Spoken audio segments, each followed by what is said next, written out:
Chapter 146. Looking at the somewhat embarrassed caster, everyone panicked. Could it be? Did he use spatial teleportation to escape? Rin Enbin exclaimed in shock. Judging from the level of the magic array, the mirror world would definitely be destroyed. When Mayu saw that, she immediately rushed toward Caster. Wait! Mayu, come back quickly! Livia shouted. At this moment, Caster was too far away from them.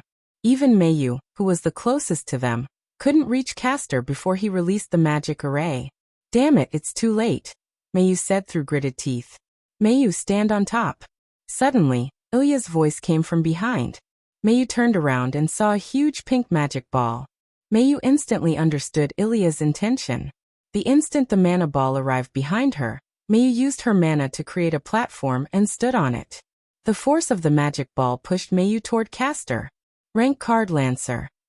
Mio held the sapphire in one hand and the rank card in the other hand, and said while combining the two, Gaybolg. The scarlet spear penetrated the magic circle and penetrated Caster's chest. Mayu stood not far behind Caster and put away her spear. The three gigantic magic arrays collapsed, transforming into motes of mana that disappeared. Caster also turned into a Caster class card. Mayu picked up the Fallen class card. Sapphire said, Class card Caster, recycling successful. Thank you for your hard work, Lady Mayu. Sapphire said with concern. Yes. Mayu didn't say much and simply nodded. Then, Mayu looked at Ilya who was flying toward her. Alicia Field is truly a miraculous person. I've never thought that I could use a magic ball to increase my speed. Mayu-sama, I think you and Lady Ilya are very compatible. You should contact Lady Ilya more. After all, the two of you are one. Sapphire said. Mayu nodded as if she agreed. At that moment, Rin Enbin and Livia, who were quarreling again, stopped. That's strange. Why hasn't the mirror world collapsed after so long? Rin Enbin asked. Livia also nodded, and then they looked at each other as if they thought of something. Could it be? Ta, ta, ta. There was a sound of steel touching the ground. Somewhere close to Rin Tasaka and Livia, a servant wrapped in black mana mist walked over. The black mist made it hard to see her face, but the magic sword in her hand was clearly reflected in the eyes of Rin Enbin and Livia. There was no doubt that it was the materialization of Saber's class card.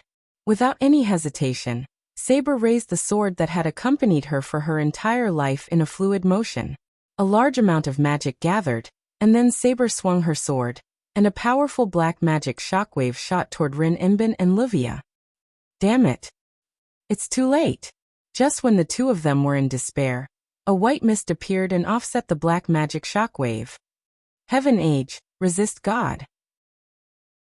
Following the activation of the relic, the white mist rushed toward Saber. Saber quickly blocked with her sword, and the white mist turned into a dragon claw and hit it hard. Boom! Saber was repelled. And then Wuming appeared from the white mist. Looking at the man with blonde hair and a white robe, the two of them asked. Who are you? Rin Enbin and Livia asked. After all, they didn't know Wuming. Zilik told you about me, right? Wuming turned his head and looked at the two of them with his golden pupils and said. The two of them quickly reacted. Are you the hero spirit that Master said will help us? Rin Enbin exclaimed. But, why did you only appear now? Livia said with some suspicion. The two of them had been in Winterwood City for almost 4 days, but Wuming never contacted them, so it was inevitable that they would be suspected. That's because I don't have to come out at all, but the current situation is not something you can handle, so I came out. After all, Zilik only asked Wuming to take care of the magician who came to collect the class card, not to help them all the time. With that said, Rin Enbin and Livia felt relieved. Zilik did say that the hero spirit in Winterwood City wouldn't help them all the time, and would only take care of them a little. In addition, the two of them were people who didn't like to admit defeat, which was why Rin Enbin and Livia didn't directly look for Wuming when they came to Winterwood City. Alright, the current enemy isn't something you can handle. Leave the rest to me. Wuming wasn't bragging. If Ruby and Sapphire were still in the hands of Rin Enbin and Livia, they might be able to contend with Saber. But now Ruby and Sapphire had recognized Ilya and Mayu as their masters. With Ilya and Mayu's current strength, They were far from being able to deal with Saber. After all, she was someone Wu Ming knew. No, it should be said that Wu Ming taught her before. Wu Ming looked at Saber, who walked out of the smoke unscathed, and said lightly, "I actually want to fight you. I don't know if this is a curse or Toria." As if Saber heard him, her figure paused for a moment, and then continued to walk toward Wu Ming. After all, the servant transformed by the class card only had instincts and didn't have the slightest consciousness. Being able to pause for a moment was considered as being affected by the subconscious mind. And Wu Ming didn't treat Saber as the real Artoria. She was just a magical amalgamation with Artoria's appearance and ability. Saber raised the blackened holy sword in her hand and pointed it at Wu Ming. Wu Ming also took out the holy lance, mythical Yggdrasil. Since magic reduces the damage of the class card transformed into a servant, then let's directly determine the winner with brute force. Finished speaking, Wu Ming rushed up with a vigorous stride. Saber didn't want to be outdone, and followed up with her sword. Bang, bang, bang, bang. The sound of weapons colliding with each other was constantly heard. Wu Ming and Saber kept changing their positions. In order to avoid affecting Ren Enbin and Livia behind him, Wu Ming deliberately led Saber away from here and to the river. On the shore, Rin and Osaka and Livia fell silent as they watched the chaotic battle between the two of them. Indeed, Saber's ability was not something that the two of them could defeat. Not to mention, magic would reduce the damage of Saber, who had magic skills even more. At this time, Mayu and Ilya, who were attracted by the fire, landed on the ground. Brother Wu Ming. Chapter 147. Brother Wu Ming? Mayu was surprised. Why is Big Brother here? Ilya asked in confusion. Do you know this heroic spirit? Rin Enbin asked in surprise. What the hell is going on here? Livia was confused as well. That's Mayu's older brother. He stayed at our house for a while. Ilya said. He's Mayu's older brother? Rin Enbin and Livia asked in confusion. Rin Enbin found it strange that the big brother Ilya always talked about was actually a heroic spirit. Livia also found it strange that Mayu's older brother was a heroic spirit. Speaking of which, was the heroic spirit's daily life so unbelievable? Although his hair color is different from the usual big brother, this is indeed Big Brother, Ilya said. Although Ilya had never seen Wu Ming in this form, she knew that Wu Ming wasn't an ordinary person. However, she was still worried about Wu Ming. After all, from what she knew, Wu Ming was only a mysterious magician. That's incredible. Mayu's older brother is actually a heroic spirit, Rin Enbin said while rubbing his chin. Big Brother is a heroic spirit? Ilya asked. It seems like Ilya doesn't know anything. Rin Enbin and Livia thought. Everyone looked at Mayu, but Mayu didn't say anything. She only watched the battle between Wu Ming and Saber. Then Ilya said then, Sister Rin, aren't we going to help Big Brother? Rin Enbin said. How can we help? That's a battle between superior heroic spirits. Even if you have the protection of Ruby and Sapphire, you'll only be heavily injured if you get involved. Rin Enbin's expression was grave. Based on the battle between the two heroic spirits, Rin Enbin, who had some martial arts experience, clearly sensed that both sides weren't simple heroic spirits. Even Livia had noticed that both sides were not simple. Rin Enbin is right. All we can do now is watch from the sidelines and pray that Mayu's brother can defeat his opponent, Livia said. Afterward, Ilya stopped talking and watched the battle between Wu Ming and Saber worriedly with everyone else. Right at that moment, the two of them separated and stood facing each other. Saber raised her black longsword, and a black light began to gather around the blade. Could that be a relic? Rin Enbin panicked. Quick! Mayu, Ilya, we feel like we're far away from here, Livia said to the two magical girls who were still watching the battle. Is that a precious artifact? Ilya said. That's right, Ilya. Through the detection of the magic power in the atmosphere, Saber's noble artifact has at least reached the A rank. It can instantly break through Mayan Shaolan's defense. In order to avoid being affected, I feel that it's better for us to quickly leave. It was rare for Ruby to become serious. From this, it could be seen how powerful Saber's noble artifact was. Mayu-sama, let's quickly leave too. If we stay here, we'll just be a burden to my brother, Sapphire said. Because she met Wu-Ming every day, Sapphire had a good impression of Wu-Ming. Afterward, Wu-Ming requested her to call him her brother. I understand, Mayu said. At that moment, Wu-Ming's voice was heard. She's about to use her noble artifact. Let's quickly leave this place. The four of them quickly ran into the distance. The scene changed. On the other side, it was the battle between Wu-Ming and Saber. As it was on the surface of the lake, their battle did not cause much damage to the surroundings. With a feint, Wu-Ming used a Lune rune to avoid water, and stood on the surface of the water, looking at Saber. As expected of the best Saber class, plus it's because of you, she's even more difficult to deal with. Wu-Ming said. Due to the ample supply of mana, the underground spiritual vein, Saber continued to release mana, and the black mana mist continued to accompany Saber. Even in close combat, Wu-Ming could only have a slight advantage. At that moment, Saber, who agreed with Wu-Ming's words, raised her holy sword, and the light of darkness began to gather. Sure enough, noble artifact is the key to victory. Then, Wu-Ming waved his hand and shouted at Mayu and the others standing on the shore.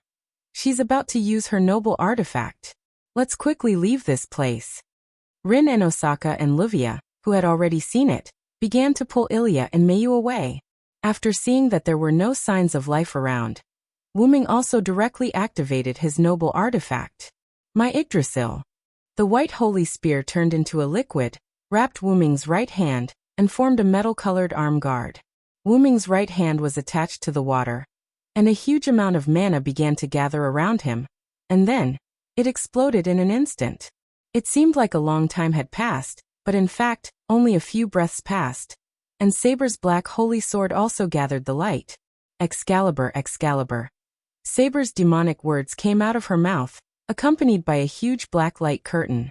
In contrast, the huge holy tree was growing wildly. The holy tree's branches frantically emerged from the water, constantly hitting the black light curtain. The black light curtain constantly destroyed the vines and branches, and rushed toward Wu-Ming's location. Mayu and the others, who had almost retreated to a safe area, looked at the huge vines behind them colliding with the black light curtain, and couldn't help but worry. The black light curtain was gradually approaching Wu-Ming. Even if the vines grew quite fast, it seemed a little difficult in front of the black light curtain. However, Wu-Ming would not confront the holy sword head-on. A large number of vines emerged from the water around Saber in an instant, and in just an instant, they broke through Saber's magical fog and entangled Saber. As if it lost its source, the black light curtain instantly shattered, and countless huge vines rushed toward Saber's direction. In an instant, the river in Winterwood City was covered by green vines. After noticing that Saber had become a class card, Wu-Ming stood up. Sure enough, even if it has Artoria's power, it's still just a mana block. Just like Wu-Ming, at this moment, Wu-Ming's body was also made of class cards, but Wu-Ming had consciousness. This was the difference between Wu-Ming and other servants formed by class cards. Controlling the vines to move Saber's class card back, Wu-Ming held it in his hand. Wu-Ming walked to the shore, looked at Mayu and the others coming toward him, smiled and waved. Looking at the few people who wanted to say something, Wu-Ming said directly, "Anyway, let's get out of here first." Then Kalas, who was on top of Wu-Ming's head, said, "Magic circle, open." With simple words, a huge magic circle appeared under Wu-Ming's and the others' feet, and with a flash of light, they disappeared from the mirror world. Chapter 148. After the mirror world collapsed, Wu-Ming and the others appeared near the Winterwood City Bridge in the outside world. It's amazing, when did the master make magic attire again? Ruby looked at the golden green dragon horn on Wu-Ming's head and asked. Sorry, unknown kindred, big sister was a little rude. Sapphire bowed and said apologetically. Golden green flew down from Wu-Ming's head and said to the two wands, It's okay, my name is Golden Green Kalispell. It's a support magic attire specially made by Master Zelik for Master. Please take care of me. Then the dragon horn on the head made a human-like bow. Also it's Goldie, I'm Ruby. This is my sister Sapphire Cephia. Please take care of me. Ruby said. Big sister has troubled you, please take care of me, Sapphire said. Taking advantage of the three artificial elves' conversation, Wuming also began to talk. Mayu looked at Wuming with a puzzled expression and said, Why? Why is brother Wuming here? Looking at Mayo's puzzled expression, Wuming touched Mayo's head. Just think of me as a stupid big brother who wants you to grow but is worried about you. Sorry, Mayu. Wuming said apologetically. No, brother Wuming. You don't have to apologize. If it wasn't for you this time, we might have all been killed in the mirror world. Mayu shook her head and said. Mayu didn't mean to blame Wuming. Rather, Mayu was secretly happy. Wuming worried about her meant that Wuming cared about her, which made Mayu happy. That big brother. What about me? Ilya asked weakly with a red face. Wuming smiled and patted Ilya's head. Of course I care about you too. Ilya and Mayu are my younger sisters. How can an elder brother not care for his younger sisters? Wuming's words made Ilya somewhat happy, and she smiled sweetly. Speaking of which, Rin and Osaka said, that class card hasn't been assigned yet.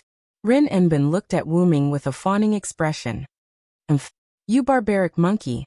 Why would the Honorable Lord Heroic Spirit give you a class card? Livia taunted. Damn it. Can't you just keep your mouth shut? Haven't you been tired enough from this battle? Rin Enbin glared at Livia, his face filled with displeasure. Both Ilya and Mayu had helpless expressions. After all, neither of them would have any objections if the class card was given to Ilya or Mayu. Compared to Rin Enbin and Livia who didn't like each other, Ilya and Mayu's relationship was quite good. Wuming then remembered that he still had the class card in his hand. Wuming looked at the saber class card, then at Rin Enbin and Livia, then at Ilya and Mayu. Then Wuming made a decision. Then let's use the simplest rock-paper-scissors game to decide who to give this class card to. Huh. Rin Enbin let out a strange cry. Livia also frowned.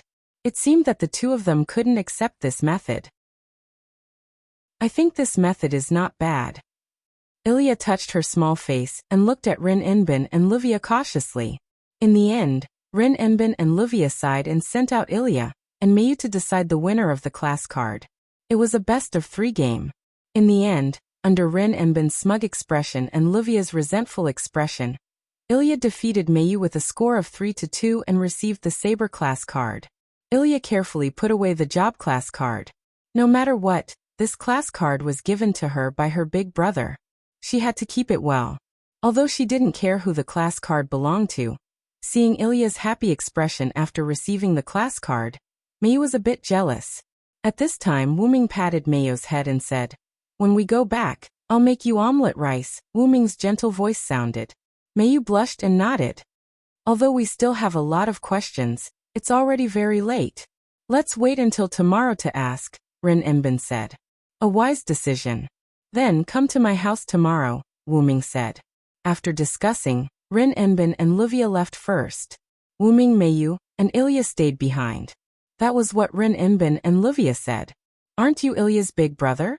Then I'll have to trouble you to send her home. You're Mayu's big brother. I have something to do so I'll leave first. Remember to send Mayu home safely. Wuming felt helpless but he didn't dislike it. As Tuskahar said, she didn't dislike straightforward people, and Wuming was the same. The fact that they could treat him with a normal attitude after knowing that he was a servant of a hero spirit's clone was enough to show their temperament. Wuming recalled Kalas and put Kalas back on Wuming's head.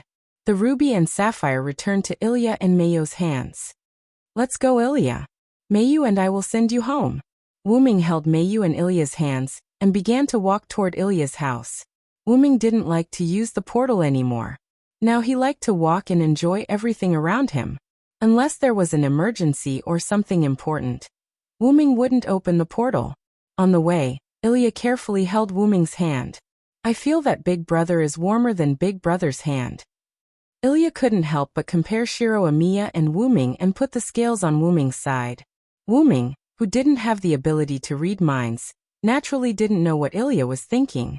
However, that didn't prevent Wuming from seeing Ilya's restraint. Then Wuming spoke. Ilya, how do you feel today? What do you mean, how do I feel? Ilya reacted and asked in a panic. Wuming smiled lightly. The cooperation with Mayu, The blow that killed Castor was quite good. Speaking of this matter, Mayu reacted. Mayu asked, why did Ilya choose that way? Then Ilya smiled and said, because I believe in Mayu. Mayu froze for a moment, then her face turned red. You guys still have a lot of difficulties to go through. You should know that we've only recovered 5 class cards. What's left is the most secretive assassin class card, and the most violent berserker. Don't be careless. Silent reminded. Big Brother is right, Sapphire said. Today, if it weren't for Big Brother here, we would probably all be killed in the mirror world. Hobbit's really lucky. Speaking of which, Mayu's brother is really strong. He can even defeat Saber. Ruby flew beside Wu Ming and said, it can only be said that the other party only has a mana block. It doesn't take much effort to deal with this kind of thing. If it really is a servant, the outcome is not certain, Wu Ming explained. Speaking of which, Ilya began to ask, where did Big Brother and Mayu live before? When this sentence came out, Mayu's expression became nostalgic. Chapter 149. After Ilya said those words, the atmosphere changed. How should she put it? The atmosphere at the scene gave Ilya the feeling that she had said something wrong. At that moment Wu Ming said, Ilya, I won't answer this question. If there's a chance, you don't need to know this now. Ilya nodded as if she understood. After sending Ilya home, in order to avoid being discovered by her family, Wu Ming directly opened the teleportation door. Then, after saying goodbye to Ilya, Wu Ming directly brought Mayu back to the Shoyu mansion through the teleportation door. Seeing that Mayu was not calm, Wu Ming directly opened the teleportation door. It's okay, Mayu. I'll take care of everything. Wu Ming comforted Mayu. No, brother Wu Ming, let us take care of it together. I have the ability now. Mayu looked at Wu Ming with a determined face. Wu Ming was stunned, then smiled. Stroking Mayu's head, Wu Ming said, I know. Go to sleep first. Collect the class cards first, then think about other things. After that, I'll collect the class cards with you. Mayu nodded obediently. After Mayu fell asleep, Wu Ming came out of the house. Then, Master, are you going to collect the class cards? Kalas asked as the golden-green dragon horn flashed. There are only 2 class cards left. Apart from Assassin Mayu and Ilya, they can't deal with Berserker. Wu Ming continued.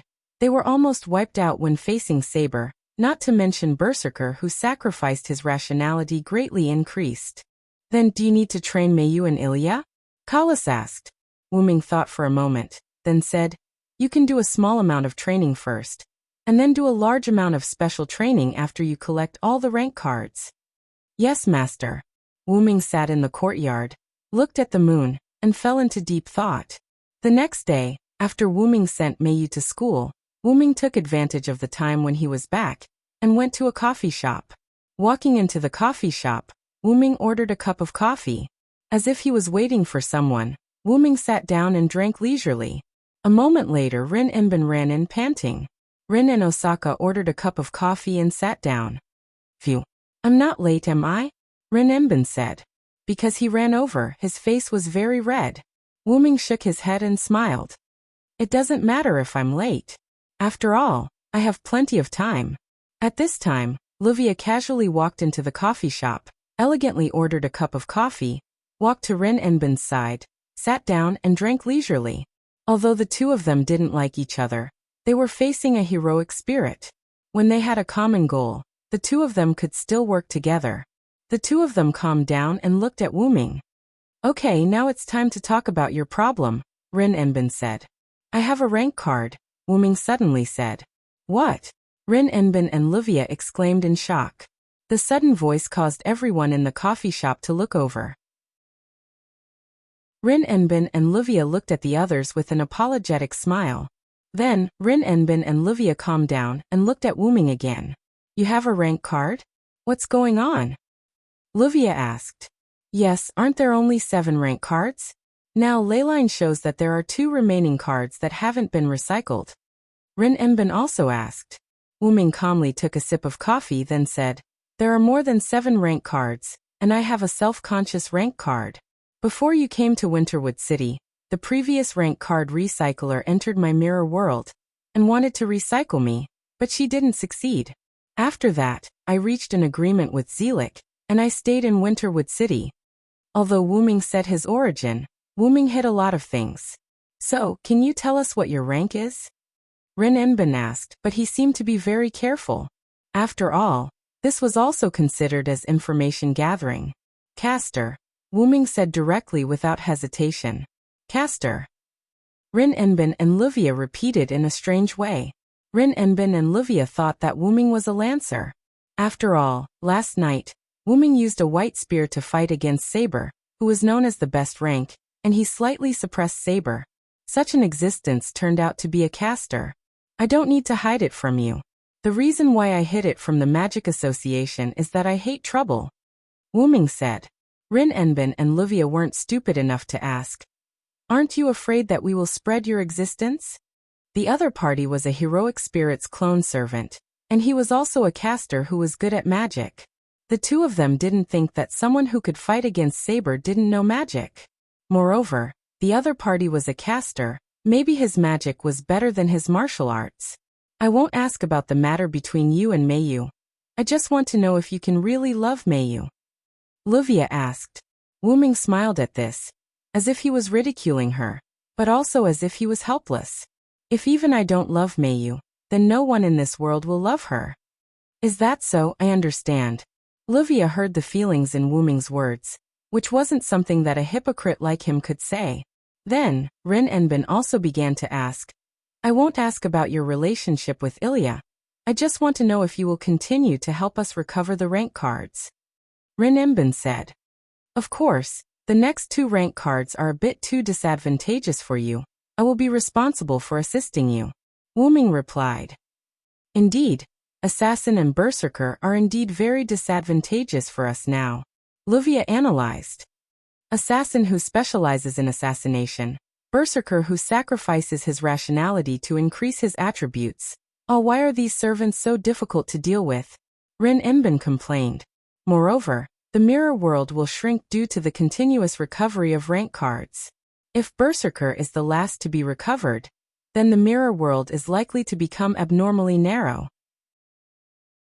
If Assassin is the last to be recovered, then it will be advantageous. Then that's it for now.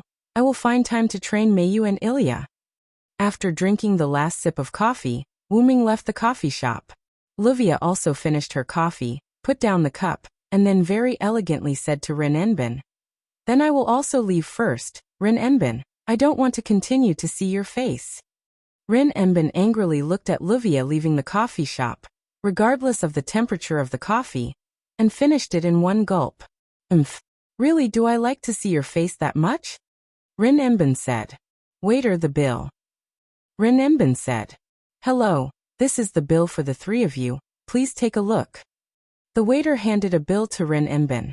Then Rin Enbin's expression was painful as he paid the bill.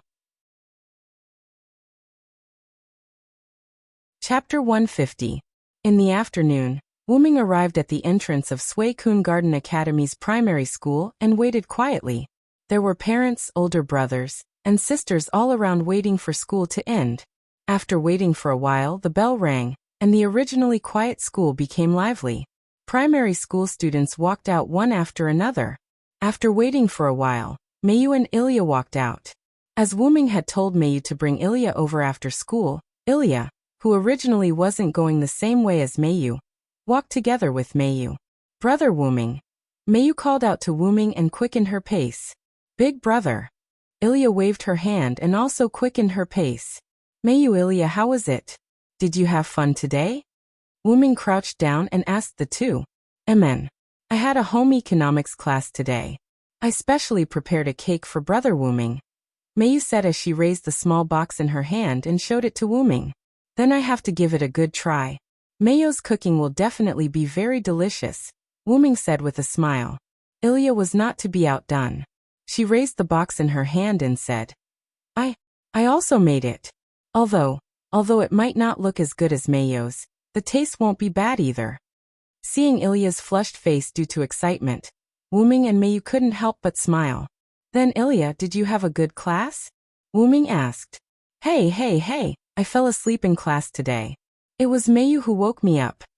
Ilya rubbed her head in embarrassment and said with a smile. Wuming stroked Elia's head and said gently, "It's a little too much for Ilya to sleep after midnight. It's normal to sleep during the day, but you can't fall behind in your homework." However, the two of them didn't notice that there were 4 people watching the conversation between Wuming, Mayu, and Ilya in a corner not far behind them. As expected, Ilya and Mayu's abnormal behavior today is because of that handsome guy.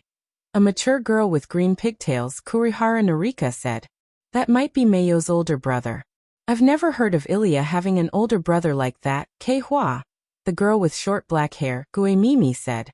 But there's no way to explain Ilya's abnormality. Beautiful. The pink twin-tailed Nana Moriyama squinted her eyes and said, Speaking of which, why are we hiding here? Can't we just go over and say hello? You Jinza Longzi, the energetic girl with yellow hair and 2 buns, idiot, said. Kurihara Yorahana punched Yujinza Ryuko. Oh, it hurts. What are you doing, Kei-hwa? Yujinza Ryuko said with tears in his eyes as he held his head. You idiot, we're here to follow Ilya and Mayu. How can we show ourselves? That's right, that's right. Also, we're following them for Ilya and Mayu's happiness, Nana Moriyama said. However, they didn't know that Wuming had already discovered them. Mayu, Ilya, those over there are your classmates, right? Wuming faintly pointed at the corner where the 4 of them were hiding. Ilya and Mayu turned to look. As expected, it was their classmates. It's them. Mayu said in surprise. It's Ryuko and the others. Then, Ilya waved her hand and shouted at the people hiding in the corner. Now it was awkward. The 3 of them walked out in embarrassment. Only Yujinza Ryuko casually greeted Mayu and Ilya. Yo Ilya, Mayu. Then Ilya asked in confusion. What are you doing hiding there? Where? Yujinza Ryuko was about to tell the truth when Kurihara Yorahana and the others covered his mouth. We're playing a game with others, Nana Moriyama said with a smile. Yes, yes. Playing a game. Playing a game. Kurihara Yorahana and Gue-mimi agreed. Although she was still curious about their behavior, Ilya didn't pursue it too much. As for Mayu, when they were discovered by Wuming, she had already seen through their intentions. By the way, is this Mayu's brother? The gentle Gue-mimi asked. Just as Ilya was about to introduce Wuming, Wuming spoke first. You're Mayu and Ilya's friends, right? I'm Mayu's brother, Shup Yu Wuming. Thank you for your hard work. If there's anything wrong with my sister, please forgive her, Wuming said with unusual gentleness. So gentle. Kurihara Yorahana, Nana Moriyama, and Gue-mimi exclaimed. So cool. Yujinza Ryuko said with starry eyes. Only the heavens knew why she thought that the gentle Wuming was cool. Kurihara Yorahana pressed Yujinza Ryuko down and looked at Wuming apologetically. Are you going home? If you don't mind, let's go together. Wuming's smiling face struck the few of them, causing those who originally wanted to refuse to nod their heads as if they were possessed by gods and gods. Wuming had told Sila in advance yesterday that he wanted to bring Ilya to stay at his house for a night and accompany Mayu. Hence, Ilya, Wuming, and Mayu walked on the road to the Shoyu mansion. Coincidentally, the 4 of their houses could be reached from this road. Hence, the following situation was created. Wuming held Mayu's hand while Ilya followed beside him. Yujinza Ryuko and the other 3 followed behind them. Ilya kept chatting with Wuming. Mayu would say something from time to time. Gradually, the 4 people behind Wuming stopped talking and looked at this scene. After a few minutes, Nana Moriyama said, By the way, what's the relationship between Ilya and brother Wuming? Huh? My relationship with big brother? The sudden question stunned Ilya. She stopped, and the others also stopped.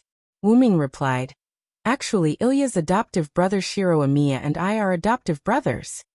Oh, isn't that big brother's big brother? Yujinza Ryuko shouted. He is both Mayu's big brother and Ilya's big brother. What a strange relationship. Kurihara Takika pushed up her glasses and said. It can be considered so. Ilya said somewhat unnaturally. Then does Ilya like big brother more or big brother's big brother more? Nana Moriyama still had a smile on her face, but Wuming seemed to see the word conspiracy on her face. Ha! AI, AI, AI, AI, AI. Ilya shouted in panic, her face instantly turning red. You and Brother Wuming are so happy. Could it be that Ilya has fallen in love with Big Brother's big brother and Mayo's big brother? Ilya's face instantly turned red. Her eyes turned into circles and she fainted. Ilya! Everyone's exclamation reached the sky. Chapter 151.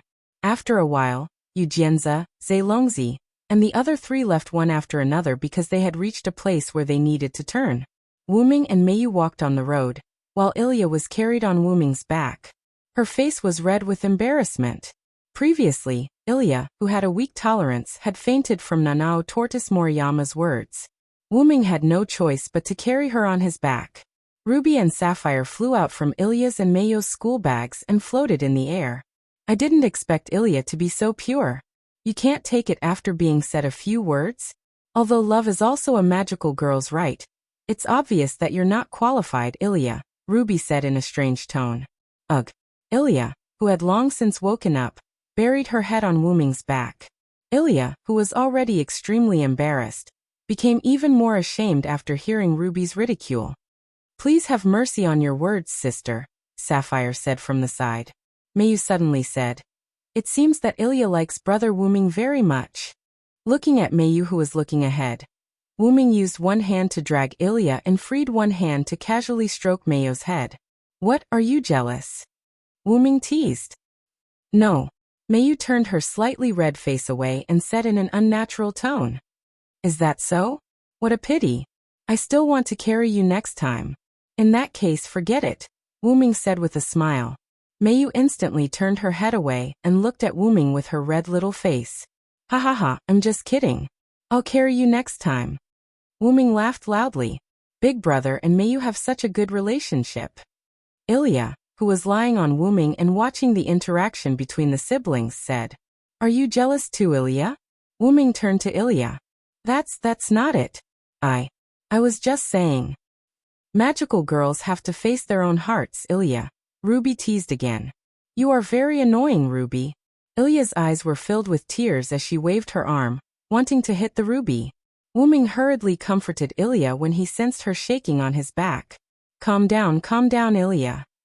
Then, because of Ilya's request, Wuming put her down from his back. Then, as if to eliminate the awkwardness between the two of them, Wuming began to change the topic and began to talk about the two of them today. As magical girls, the two of you are qualified. However, when facing powerful enemies, the two of you still have flaws, Wuming said. Sensing the change in the atmosphere, Ilya and Meiyu became serious.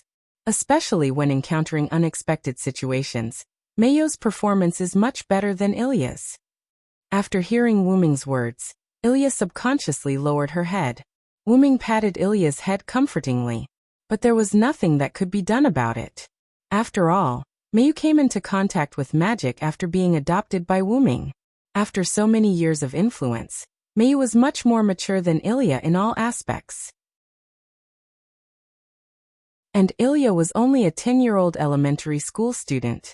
A few days ago, Ilya was even an ordinary person without any foundation or knowledge of magic. Compared to the others, Ilya could be said to have done a great job. But this was far from enough, including Meiyu. So, today, I will give the two of you some training. Wuming looked at the two of them and said solemnly. The two of them also straightened their bodies and looked at Wuming solemnly. At this moment, Wuming brought Ilya and Meiyu to the Shoyu residence. I've already arranged a virtual space specially used for training. The two of you will be trained by Kalis and me in turn. As if responding to Wuming's words, the dragon horns on Wuming's head appeared and shone. Please give me your guidance, Ms. Ilya, Ms. Meiyu. Please give me your guidance, Kalis, Ms. Ilya and Meiyu replied. Then, Wuming opened the door to the virtual space, and a blue space door full of technological feeling appeared at the side. There's no time to lose. Let's begin. Ilya and Meiyu walked into the space door, and so did Wuming. What entered their eyes was a blue sci-fi virtual space. After entering, Wuming first changed the background of the space to the wilderness. Then, Wuming had Ilya and Meiyu transform. Then he began to teach the two of them. Because you have rubies and sapphires, You don't need to worry about the supply of magic power. Thus, what you need to do is to control the precision of the magic power used when releasing magic bullets. Wu-Ming said in all seriousness. Meiyu is a bit better.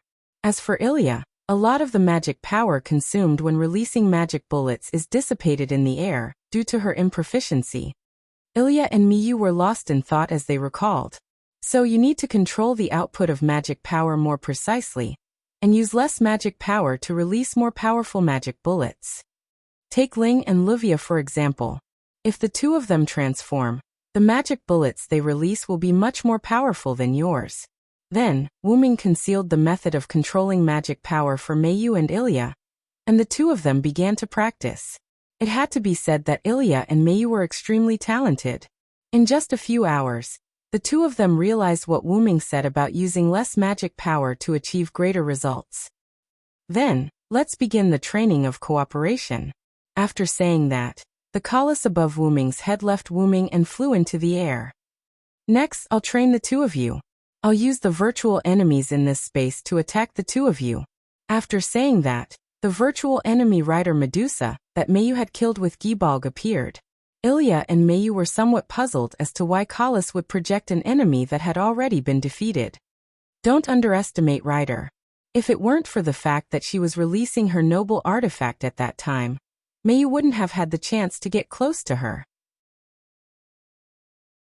Then, as if responding to Wu-Ming's words, Rider Medusa appeared in front of the two of them, but did not attack.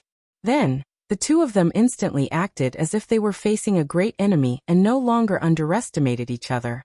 Wu-Ming nodded with a smile and left the virtual space. Before leaving, Wu-Ming said to Ilya and Meiyu, "Do your best. I'll make delicious food and wait for you in the outside world."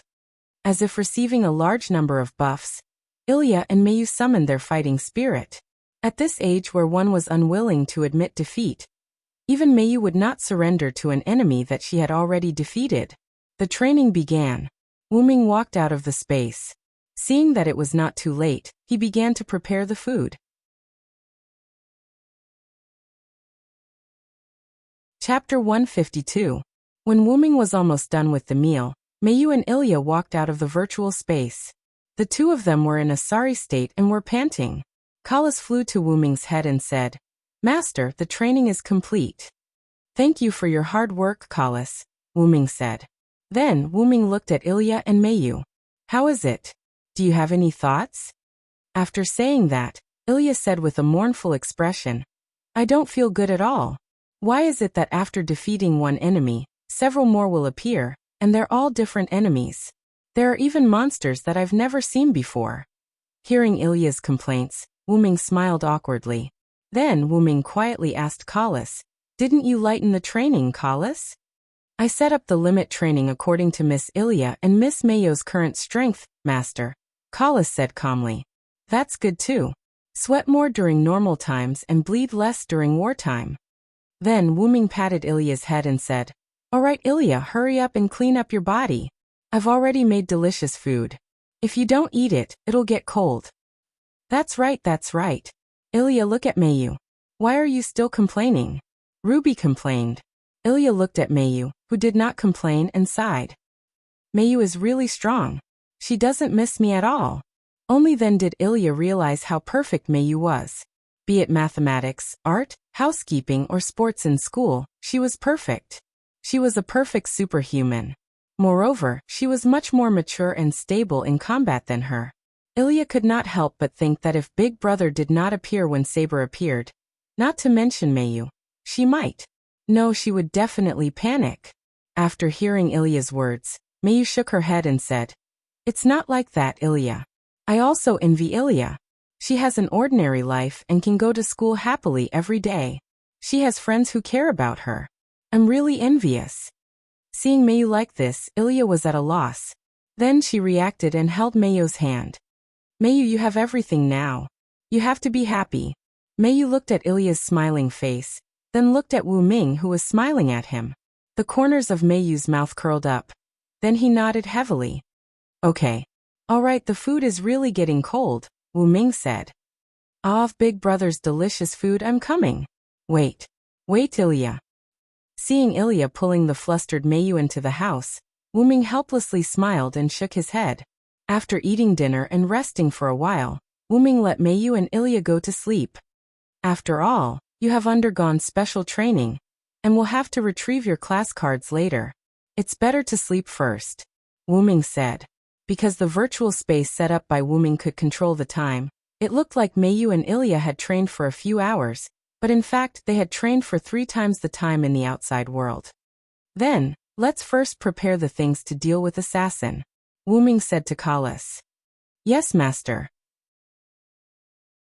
The large-scale detection magic circle is beginning to be established. After answering, Kalas began to emit light. Kalas was establishing a mobile magic circle that could detect with her as the center. For Assassin, who had her aura blocked, even if she couldn't discover her accurately, she could still detect the general location. As for why they didn't prepare to deal with Berserker, it was because Wuming could create Enkidu. Although there was a time limit, Wuming's magic supply was enough to support killing Berserker. Soon it was close to dawn. Wuming woke Mayu and Ilya up. After the two were awake for a moment, Wuming directly opened the teleportation door. Wuming brought the two to a forest outside Winterwood City. As soon as they walked out of the teleportation door, Wuming heard a complaint. Seriously, you guys are too slow. Did you calculate the time? Rindosaka said. How rude of us to make the ladies wait. Livia also said. Well, even if we came early, we could only wait. Besides, Ilya and Mayu have undergone a qualitative change. Wuming said with a smile. Is that so? To be able to be trained by you. I think Ilya and Mayu shouldn't be weak now. Livia said. Then, in the early morning, Kalas, Ruby, and Sapphire activated the teleportation magic circle. In an instant, they disappeared from where they stood. World connection complete, Kalas said. They appeared in the mirror world. Looking at the dark, empty forest, Rinenbin said. No enemies? What's going on? Wuming frowned. Suddenly, Wuming pulled out his spear from the golden ripples and stabbed at Ilya. Ilya froze in place. It was obvious that she hadn't reacted yet. Wait! What are you doing? Rindosaka and Livia exclaimed. Bam! Wuming's spear deflected a throwing knife, and made a sound of metal colliding. The knife flashing with purple light fell to the ground. Wuming frowned and said, Poison! Then Wuming swung his spear and looked around.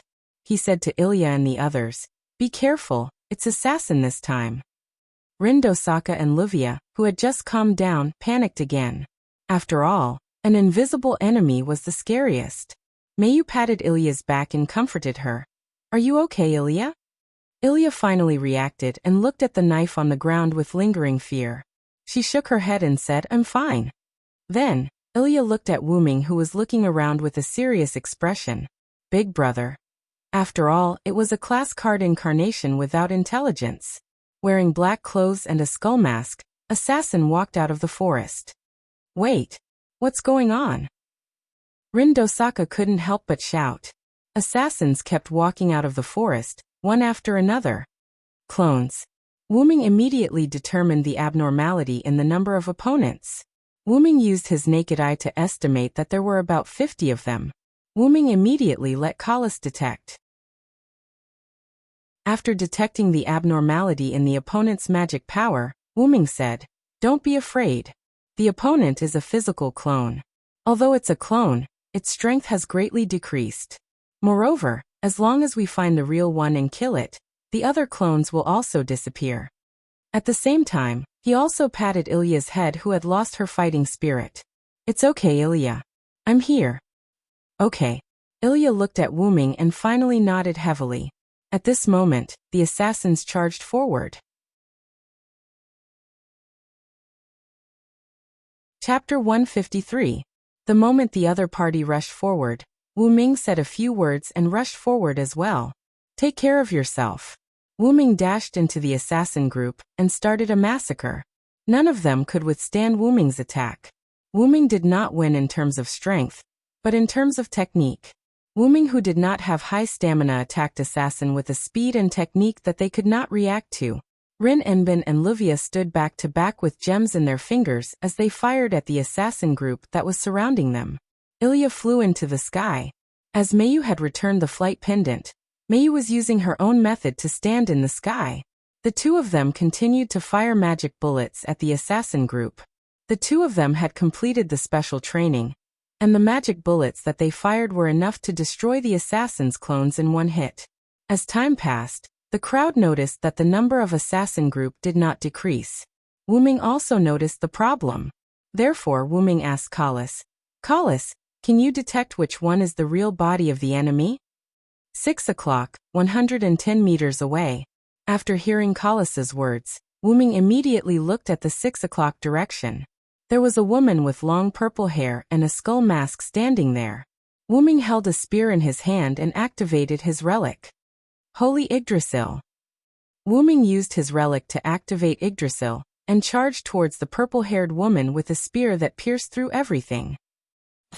The godly spear pierced through assassin, and the sound of flesh being pierced through could be heard as it pierced through the ground. It was as if the pause button had been pressed as the other assassin stopped moving. The assassin that was pierced through by Wuming's relic turned into a card, and the other assassin clones disappeared. Wuming extended his hand, and Yggdrasil returned to his hand. Wuming walked up to the assassin card and picked it up. Then Wuming turned to the others. "Let's go." Rin and Osaka and the others were dumbfounded. After leaving the mirror world, Wuming still used the old method of rock, paper, scissors. In the end, Mayu defeated Ilya in 2 out of 3 rounds and obtained the right to keep this assassin card. "Since there's only one card left, let's take a break," Wuming said. Since Wuming had taken back the more difficult saber and assassin cards, Wuming still had some influence, so Rin Enbin and Livia didn't say anything. After all, Zelik had given them 2 weeks, and 1 week had not passed yet. Actually, Wuming had another idea for letting Mayu and Ilya rest. The mirror world would continue to shrink as the profession cards were taken back. Now that there was only one profession card left, its mirror world would definitely not be large. Most importantly, the last class card was a Berserker class card. Silent Wonder didn't have the confidence to bring Ilya and the others to retrieve the Berserker class card when even Saber's team could be wiped out. Even if Mayu and Ilya had accepted and completed the special training, Wuming didn't dare to be careless. Moreover, Wuming had a special feeling. It was like a natural enemy, just like the black mud that Julian used before. And the location of that special feeling happened to be the Berserker profession card's mirror world. Therefore, Wuming decided to take back the profession card alone. After all, if Mayu and others knew that Wuming wanted to take back the profession card by himself, not to mention Ilya, Mayu would definitely not agree. The next day, while Mayu and Ilya were going to school, Wuming came to a building. Walking to the top of the building, Wuming said to Kalis while there was no one around, "Kalis, try to connect to the mirror world." Yes. The mirror world was generally entered in the early morning because the channel to enter the mirror world at other times was unstable. Only in the early morning the channel was the most stable. Wuming also entered the mirror world when Castor first appeared. Because it was in the middle of the night, the channel to the mirror world was only a little unstable, and it didn't affect him at all. But now it was daytime. It would be difficult to enter the mirror world. If it was Ilya and others, they might not be able to find the channel to enter the mirror world. However, if he let Kalis, who was a full-time assistant, do this, then it would be a success. "Master, the channel is successfully connected, and the stability of the channel has been determined," Kalis said. "Let's go in directly," Wuming said. Yes. In an instant, a magic array appeared under Wuming's feet. The magic array changed and finally emitted a light, wrapping Wuming. In the mirror world of the Berserker profession card, Wuming appeared on the top of the building. The mirror world during the day was different from the night. If you didn't look at the broken glass in the air and the boundary of the mirror world, you wouldn't think that it was the mirror world at all. Feeling the power of his natural enemy, Wuming turned his head in an instant and looked at a corner of the building. He saw a big hand grabbing the corner of the roof of the building. Then he saw the blue veins on the hand burst out, and a huge figure jumped up. Wuming looked at the huge body in front of him. Messy black hair, a red right eye, and a golden left eye, but the 2 eyes were irrational. The skin was dark like iron, and the battle skirt only covered the crotch. The wrists and ankles had spiky bracelets and ankles. The ferocious face looked at Wu Ming, and it was breathing heavily. This was undoubtedly the berserker Hercules that Wu Ming knew. However, the strangest thing was that the berserker was surrounded by black mud. The black mud wrapped around the berserker like a guardian and kept flowing. This black mud with this face is really scary, Wu Ming said. Bzd. Berserker roared and charged at Wu Ming. Wu Ming waved his arm, and a golden ripple appeared behind him. A large number of silver chains appeared in the ripple and rushed to Berserker. The fake Enkidu created by Wu Ming using the Create Green item could still contain Hercules with high divinity. However, a strange scene appeared.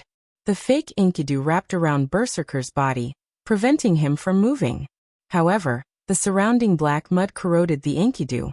The fake Enkidu created by Wu Ming broke, and Berserker regained his freedom and rushed to Wu Ming again. Boom! Berserker swung his fist at Wu Ming, but Wu Ming nimbly jumped away, and the huge fist cracked the roof of the building. This black mud is strange.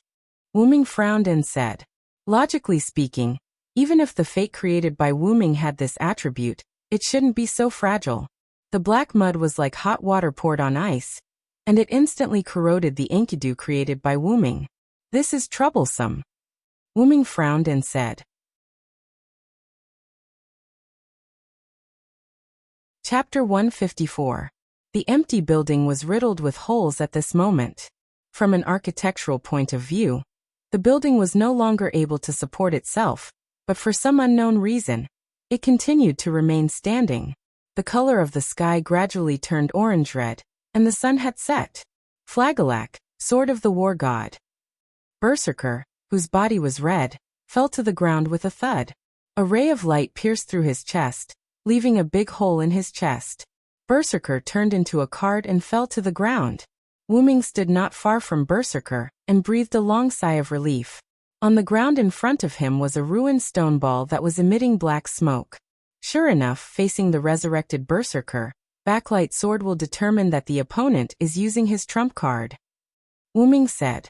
Wu Ming and Berserker have been fighting for a whole day, from sending Meiyu to school in the morning until the sun set. The building was almost destroyed.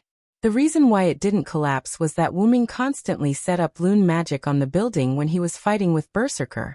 That was why the building was not destroyed by Wu Ming and Berserker's attacks until now. What the hell is this black mud? Wu Ming looked at his right hand and said to himself. At this moment, a mass of black mud was floating on Wu Ming's right hand. The black mud was constantly surging. That was what Wu Ming extracted from Berserker when he was fighting with him. Speaking of Berserker, Wu Ming was very distressed.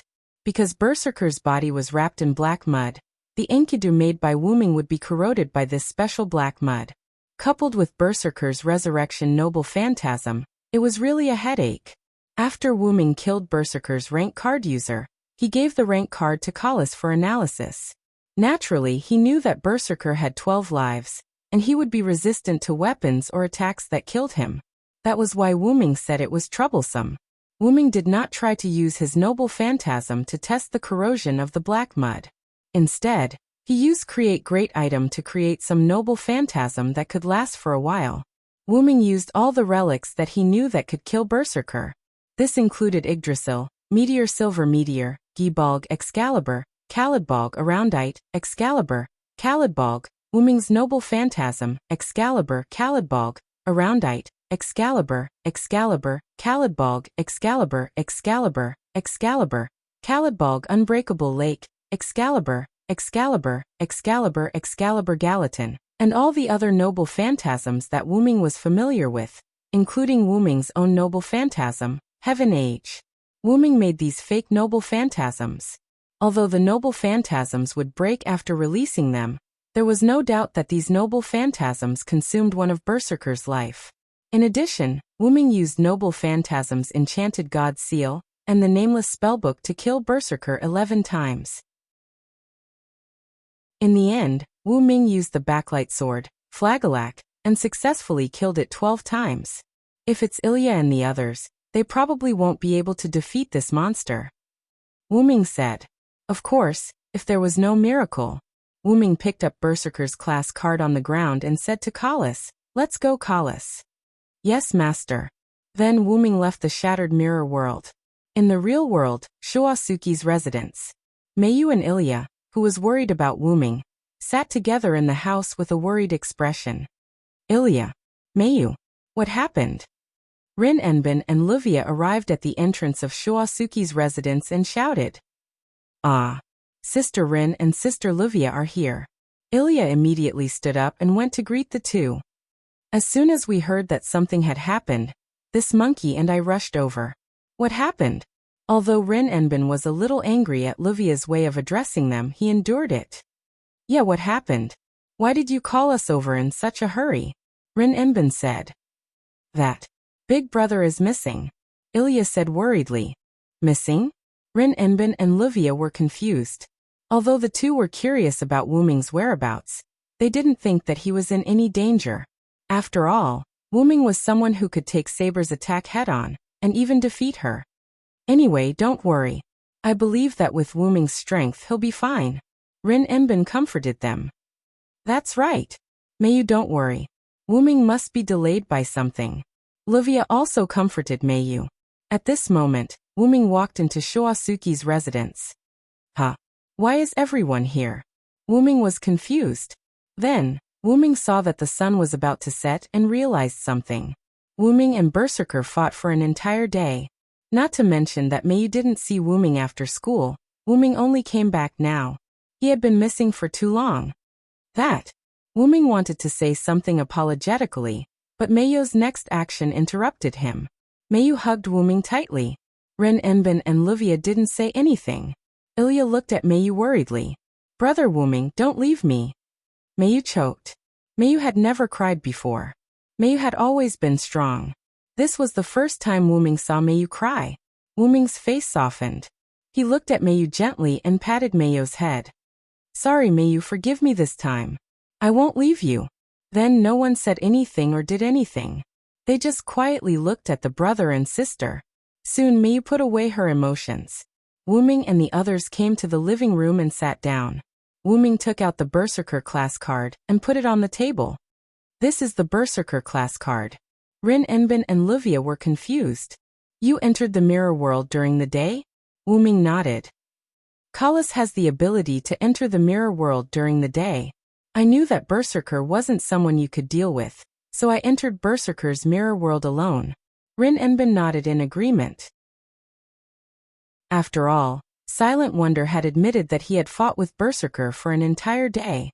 If Silent Wonder, who had easily defeated Saber, was troubled by Berserker, the result would be obvious if Rin Enbin and the others were to retrieve Berserker's class card. "Brother Wu-ming, are you hurt?" Meiyu looked at Wu-ming cautiously. Wu-ming smiled and patted Meiyu's head. "Although the process was a bit difficult, I was not hurt. Besides, I am a servant. If I am injured, I can naturally recover by replenishing my mana. Brother Wu-ming, I will help Brother Wu-ming when he is injured," Meiyu said firmly. Wu-ming was stunned for a moment. Then he remembered that he didn't seem to have told Meiyu how to replenish a magician's mana. "I can do it too. I can also help Big Brother if he lacks mana." Rin Enbin and Livia looked at Wu-ming as if they were looking at a scumbag. "Scumbag, you won't even let go of a primary school student. Scumbag, you won't even let go of your own sister." Wu-ming helplessly touched his forehead and sighed. "Please let me explain." Chapter 155. After Rin and Osaka and Livia secretly told Ilya and Meiyu about magician's mana replenishment, the two little Lolas blushed like a monkey's butt. "No. Brother Wu-ming, I didn't mean that. I didn't know." Meiyu lowered her head and said to Wu-ming with smoke coming out of her head, "I didn't mean that either. I didn't want to kiss Big Brother." Ilya was even more thorough and shouted with a red face. Everyone looked at Ilya in surprise, and she instantly lowered her head and stopped talking. Seeing Rin and Osaka and Livia who were about to punch him, Wu-ming quickly changed the topic. Cough. "Currently, the 7 job grade cards have been collected, and there's something I have to tell you." Wu-ming pretended to be serious, but the effect was good, and the 4 of them returned to their previous expressions. Ming picked up the Berserker job grade card on the table and said to them, I have to leave for a while, and I need you to help me take care of Meiyu in exchange for this job grade card. After all, Meiyu was still a 10-year-old child in elementary school. And even if Meiyu had the ability to take care of herself, Ming was still worried. What? They were all confused. Ilya didn't understand why Ming wanted to leave when all the job grade cards were collected. Meiyu, on the other hand, couldn't accept Ming's sudden departure. Rin and Osaka and Livia looked at each other, and then asked, although you're the one who collected this job grade card, and you can make conditions, you have to tell us how long you're going to be away. After all, the Great Master only gave us 2 weeks, and there's about a week left. I'm not sure how long exactly, but I'll be back as soon as possible. As for the issue of time, I'll personally tell Zelik to extend the time for you to collect the job grade cards, Ming said. Since he said so, Rin and Osaka and Livia had no other choice. All right then. Rin Enbin and Livia agreed. After that, Ming handed the Berserker class card to the two of them. Rin and Osaka asked, you don't need to sign a compulsory essay contest? Self-compulsory essay was a magic contract that restricted both parties when there was an agreement between the magicians. After all, Ming, Rin and Osaka, and Livia had only known each other for less than a week. Logically speaking, every magician would have to sign a compulsory essay form before working with another magician. Ming smiled. I believe you. Although Ming hadn't known Rin Enbin and Livia for long, he had inherited some of Skaha's ability to judge people.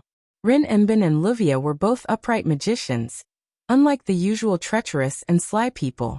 In addition, with their relationship with Ilya, Meiyu and Meiyu, Ming didn't need to worry about leaving Rin Enbin and Meiyu to them. Rin Enbin and Livia exchanged glances and smiled. Then Livia said, in that case, let's let Meiyu stay at my house. After all, a certain monkey doesn't have a place to live anymore. Oh, Livia laughed like a queen again. Rin Enbin tried his best to suppress the urge to beat someone up.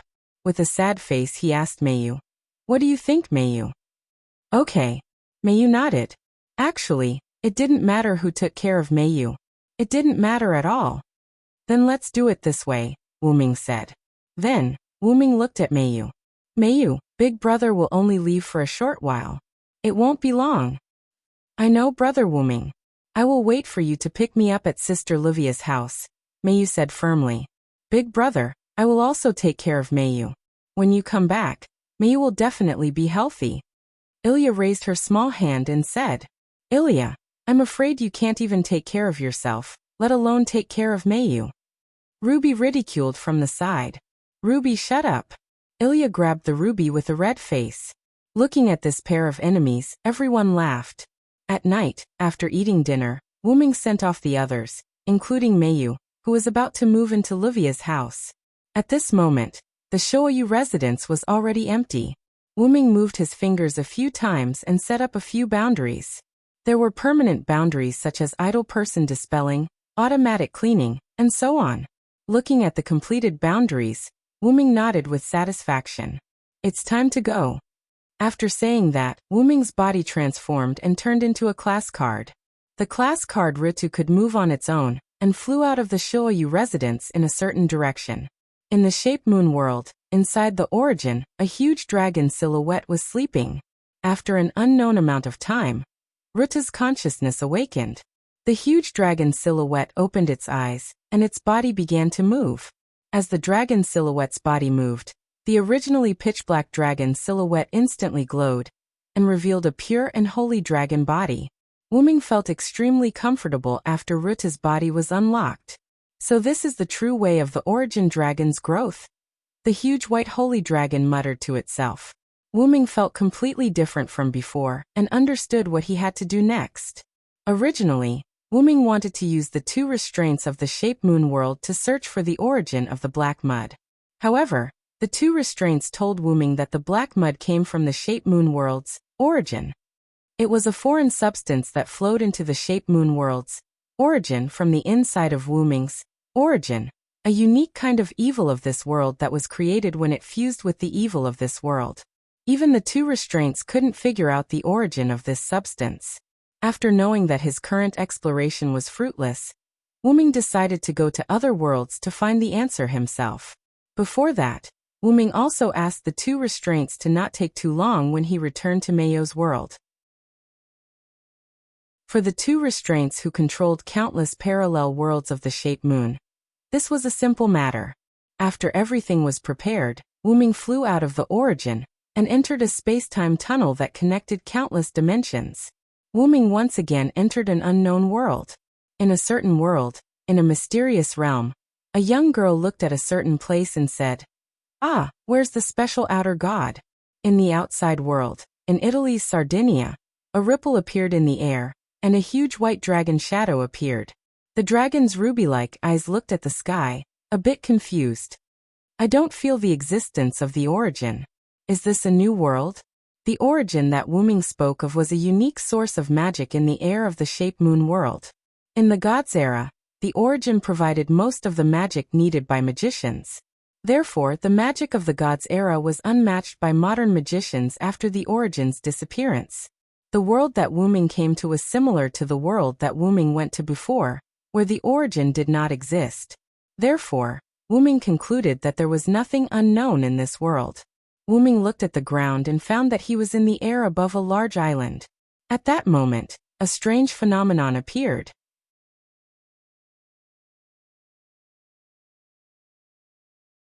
Chapter 156. Wuming's body emitted a golden energy that was visible to the naked eye, as if he was emitting energy involuntarily. The golden energy began to spread to the surroundings, and its speed was quite fast, and it instantly affected the Sardinian residents below Wuming. "Strange power," Wuming said. Then, Wuming turned into a human, with black hair and red eyes, and a white robe draped over his body. He floated in the air with the help of the flight necklace that he had been wearing. As soon as Wuming returned to his human form, the golden aura that affected the residents of Sardinian instantly decreased a lot. Sure enough, after absorbing the power of Source, my dragon form will be suppressed when I turn into a human form. When Wuming's consciousness returned to the source of the world, he obviously found the changes in his body. Not only did he have many strange abilities, but some abilities were also suppressed when he returned to his human form. However, this golden energy seems to be my holy aura mixed with some strange things in this world. Since it's still my own ability, then I can control it. With this thought, the golden energy disappeared. After resolving the panic caused by himself, Wuming stretched out his hand and felt the magic in the air. Although there is no source, the magic in the air is not worse than the source in the world of the Shape Moon. Then Wuming looked at himself again. Because Wuming's consciousness stayed in the state of Hyenryang for a long time, Wuming was somewhat affected by the Uruk style. When Wuming turned into his human form, he wore Uruk clothes. "I haven't used my own body for a long time. I really miss it. My own body is still the best," Wuming said. Although Wuming was affected by his previous job, Wuming was still himself after all, and he could still control these effects after returning to his own body. Moreover, because of the absorption of the power of Source, Wuming overcame the defects of being the root dragon that could not be born in his hometown. At this moment, Wuming could be considered a perfect creature. Although Wuming was somewhat affected by this world after coming to this time, it did not affect Wuming's foundation. It was as if the power of this world was guiding Wuming's holy aura and strengthening it. But in essence, it was still Wuming's power, which was why Wuming was able to take back the golden energy. Wuming then looked at the island below him. "I have to figure out what this place is first," Wuming said and flew to the ground. Somewhere in Sardinia, Wuming was wearing casual clothes and walking on the street. After asking around, Wuming found out that they were in Sardinia, Italy. Looks like this is also a hidden and mysterious world. Wuming felt the existence of magic from certain places and people, but other than that, it was just like an ordinary world. Walking casually, Wuming looked at the foreign streets. Suddenly, Wuming saw a purple-haired young man, and the young man was also looking at Wuming. Wuming narrowed his eyes. He could feel that the young man in front of him had a huge amount of magic in his body, and he did not look like an ordinary magician at all. The young man smiled at Wuming and then left. The other party's existence is somewhat similar to a servant. Wu Ming judged. Then Wu Ming shook his head. Sure enough, I have to find a magician to ask about the situation of this world. Then, Wu Ming also walked in another direction. Suddenly, a pedestrian next to Wu Ming asked Wu Ming, "Sorry to disturb you." Wu Ming turned to look at the person. Black hair, blue and white coat, black pants, a good-looking oriental face reflected in Wu Ming's eyes. The other party was holding a slate in his hand, which was full of magic. Obviously, it was a magic book. Wu Ming, who has rich knowledge, could clearly see that the other party was using Japanese English. After judging that the other party was Japanese, Wu Ming directly asked in Japanese, "What's the matter?" The other party was obviously stunned for a moment, and then said in Japanese, "Great, I didn't expect Mr. Wu Ming to speak Japanese. My name is Kusanagi Defender, I want to ask for directions."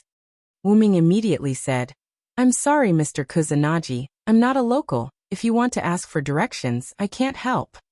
Kusanagi Defender was stunned for a moment, and then said, "Ah, that's it. Then I'm sorry to disturb you, goodbye." Goodbye. Wu Ming and Kusanagi Defender returned the greeting to each other. Just when Wu Ming was about to turn and leave, a female voice came. "You over there, give me the magic book in your hand." Wu Ming and Kusanagi Defender looked at the source of the voice at the same time. A beautiful woman was reflected in Wu Ming's eyes. She had long blonde wavy hair, a red dress, white stockings and red high heels. She held a knife in her hand and pointed it at Wu Ming and Kusanagi Defender. "He's looking for you." Wu Ming stopped his footsteps and said to the Kusanagi Protector Hall while standing still. "What? Looking for me?" Kusanagi Defender said in a panic. "My name is Erica Brantley. The one next to you is right. It's you, the one with the grimoire." The girl who called herself Erica was still pointing her knife at them. Wait, what magic book? I don't know what you're talking about." Kusanagi Defender was puzzled. At this moment, Wu Ming suddenly looked somewhere. Wu Ming's sudden turn also made Kusanagi Defender and Erica look in the same direction. A huge beast shadow arched up from the ground in an instant, and everything it touched was shattered. It was a huge red-eyed wild boar. "That's a divine beast," Erica said with a frown. Then, Erica said to Wu Ming and Kusanagi Defender, "Hurry up and take shelter." With that, Erica dashed onto the roof of a car in one swift step. "Yaliana," Erica said to the maid who was driving the car in the car. "Yes, Miss Erica."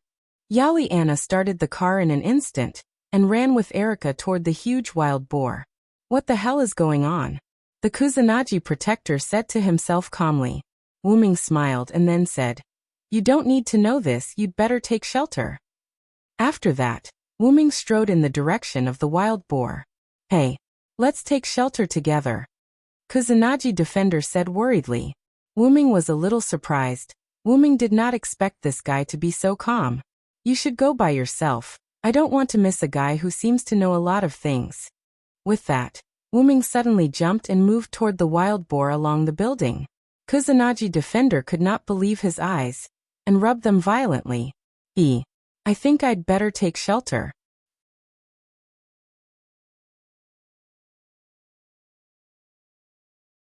Chapter 157. The gigantic wild boar continued to wreak havoc in the city, destroying a large number of buildings. Erica jumped onto a building, and with a flash of light, a set of movement-like clothes replaced the red evening dress Erica wore before. Steel Lion and Lionheart King. Please listen to the oath of Knight Erica Brantley. With the recitation of the spell, a magic formation appeared beside Erica, and a steel lion head emerged from the magic formation. The steel lion head opened its big mouth, and Erica thrust her hand into the steel lion head. Then Erica jerked, and an exquisite rapier appeared in her hand. "It's time for the duel, Lionheart, Coeur de Lion." Erica pointed the Lionheart in her hand at the gigantic wild boar, and the energy on the Lionheart skyrocketed, turning into a red lightning bolt and rushing toward the gigantic wild boar. The red lightning bolt hit the gigantic wild boar, and the energy radiated from the gigantic wild boar resisted Erica's attack. Bang! As if it had hit an insurmountable wall, there was a loud bang. Sure enough, it's a divine beast, Erica said as if she knew the result. Despite this, Erica continued to release energy to attack the gigantic wild boar. The gigantic wild boar, as if enraged by the continuous attack, slammed toward Erica. Erica struggled to hold her sword, and was slowly repelled by the impact of the gigantic wild boar. Finally, Erica retreated to the edge of the house. As if enraged by this little bug that could resist its attack, the gigantic wild boar suddenly slammed upward. The house Erica was in was instantly shattered, and Erica fell to the ground. At this moment, Wuming rushed over and hugged Erica. Wuming landed on the ground with ease. It's better to leave this kind of thing to a man, Wuming said with a smile. Erica stared blankly at Wuming, obviously unable to react. Wuming put down Erica, and then rushed toward the gigantic wild boar. Wait! That's a divine beast, which ordinary magicians can't deal with. As soon as Erica finished speaking, she saw a scene that she couldn't believe. Wuming jumped towards the giant wild boar and punched it. Boom! The giant wild boar was sent flying upwards. Erica looked at Wuming in a daze, as if she were looking at a human-shaped dragon. It seemed that Erica was right. Rumble! The giant wild boar landed exactly where the giant wild boar was originally standing. It was as if the giant wild boar had jumped up and landed on its head. Wuming clenched his fists in excitement. His ruby-like eyes were filled with an unruly expression. Sure enough, the me who has grown is no longer the same as before, Wuming said as he clenched his uninjured right hand. Wuming's red eyes burned like boiling blood. Perhaps it was because of Wuming's dragonization, but Wuming's eyes had turned red a long time ago. Suddenly, a hurricane swept up from under the giant wild boar, and it was instantly torn apart. It doesn't seem to be an ordinary hurricane. Wuming sensed the surging magic power in the hurricane that was increasing.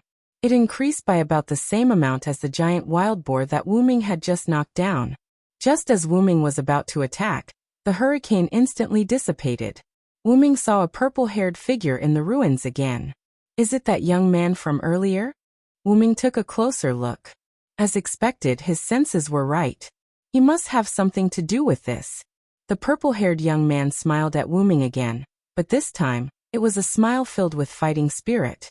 Then he turned into a gust of wind and left. Wuming didn't try to chase after him. Instead, he jumped back to Erica's side. So then, Miss Erica, can you tell me more about this world? Wuming asked with a smile. Erica didn't seem to react to it yet. She nodded blankly. Erica and Wuming sat on the seats of a certain train station. Due to the evacuation, the station was empty for the time being. After Erica returned to her senses, she immediately asked Wuming, "Why can you knock down a divine beast with a single punch? Are you a powerful magician from a mysterious place? Or are you a demon king?" Facing a series of questions from Erica, Wuming expressed that he didn't know what she was talking about. Why don't you tell me what that thing was first?" Wuming said. "Huh? You don't know what that thing is?" Erica said in surprise. Facing Erica's strange look, Wuming quickly said, "Just think of me as a reclusive magician who doesn't know anything about the world. I don't think an ordinary magician can knock down a divine beast with a single punch," Erica muttered. Although Erica was very suspicious of Wuming's origin, she still explained the series of questions about the mythological beasts just now to Wuming. Before human history, there were many powerful gods in the world, and these existences had no names. After the birth of human beings, these gods, while bestowing human beings with gifts, also persecuted human beings. People were afraid of these gods, so they made up myths and gave these gods names. The gods with names were bound by the myths that people had made up and gradually entered the myths. They became the gods of the myths that steadily carried out their duties. However, there were also some gods who were unwilling to perform their duties. They appeared in the world, and became the god of disobedience who disobeyed their own myths. For the damage caused by the god of disobedience, ordinary people who didn't know magic would only be told that it was a natural disaster. Wuming also knew something about the god of disobedience, which was almost similar to the disobedient heroic spirit appearing in the world. Because the heroic spirit had restraining power, this kind of situation would not happen. And the gods in this world, although bound by the myths made by human beings, could still come to the world. Erica then told Wuming why they should fight against the god of disobedience. Different god of disobedience had different dangers. For example, the appearance of Poseidon would cause tsunamis, the appearance of the sun god would burn the earth, and the appearance of the god of war would cause wars. After learning that the appearance of the gods would cause various problems, Wuming had a clue about the problems caused by his arrival in this world. Am I judged as the god of disobedience by this world? Later, Wuming asked, so, how did human beings survive? That's right, since the gods frequently appeared as the god of disobedience, how did human beings survive? Erica looked at Wuming with a more surprised look, as if she was asking if he was from this world. However, since Wuming was her savior, Erica continued to educate Wuming. Human beings were a kind of existence that could cause miracles. In this world, there were currently 6 gods who killed the god of disobedience for various reasons. They were called Kampoin, that is, the god slayers. The god slayers killed the god of disobedience and obtained the divine power of the god of disobedience killed, that is, authority. The god slayers who killed the god of disobedience who harmed human beings were also called Demon King, because of various problems. The god slayers sheltered human beings, destroyed the god of disobedience, and accepted the service of human beings. And just now, the giant wild boar and the hurricane that destroyed the wild boar were the incarnations of a certain god. After more or less understanding the background of this world, Wuming couldn't help but think of the purple-haired youth from before. Clearly, the other party was a god of disobedience. And at this moment, the world began to change color.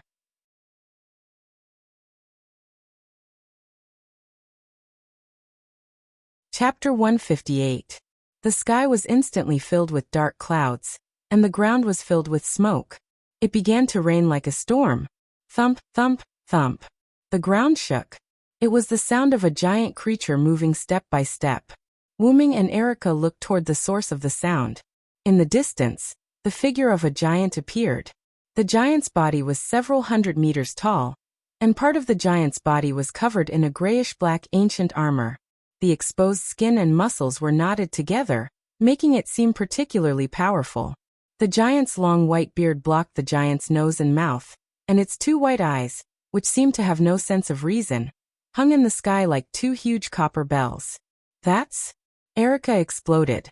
She used magic to change into battle clothes and ran toward the giant. Wuming shook his head helplessly and followed. Stay a moment, God, cried Erica from behind the giant. Hearing someone calling him, the giant stopped and turned his head to look at the human who had stopped him. Human, how dare you stand in the path of a god? How bold of you! The giant questioned Erica with a thunderous voice. God, you must be the king of Sardinia, Mekhl, who is worshipped by the Phoenicians, Erica said. Mekhl was surprised. He said happily, Yes, I am Mekhl. I didn't expect someone to remember my name. How surprising! King Mekhl, please stop, or Sardinia will be destroyed. Erica continued to persuade him. Human, you know my name, but that doesn't mean you can stop me. Since you know my name, I won't hold you accountable. Then a bolt of lightning struck Mekhl. Boom. A pair of goat eyes vaguely appeared in the cloudy sky, looking at Mekhl. Mekhl blocked the lightning with his arm.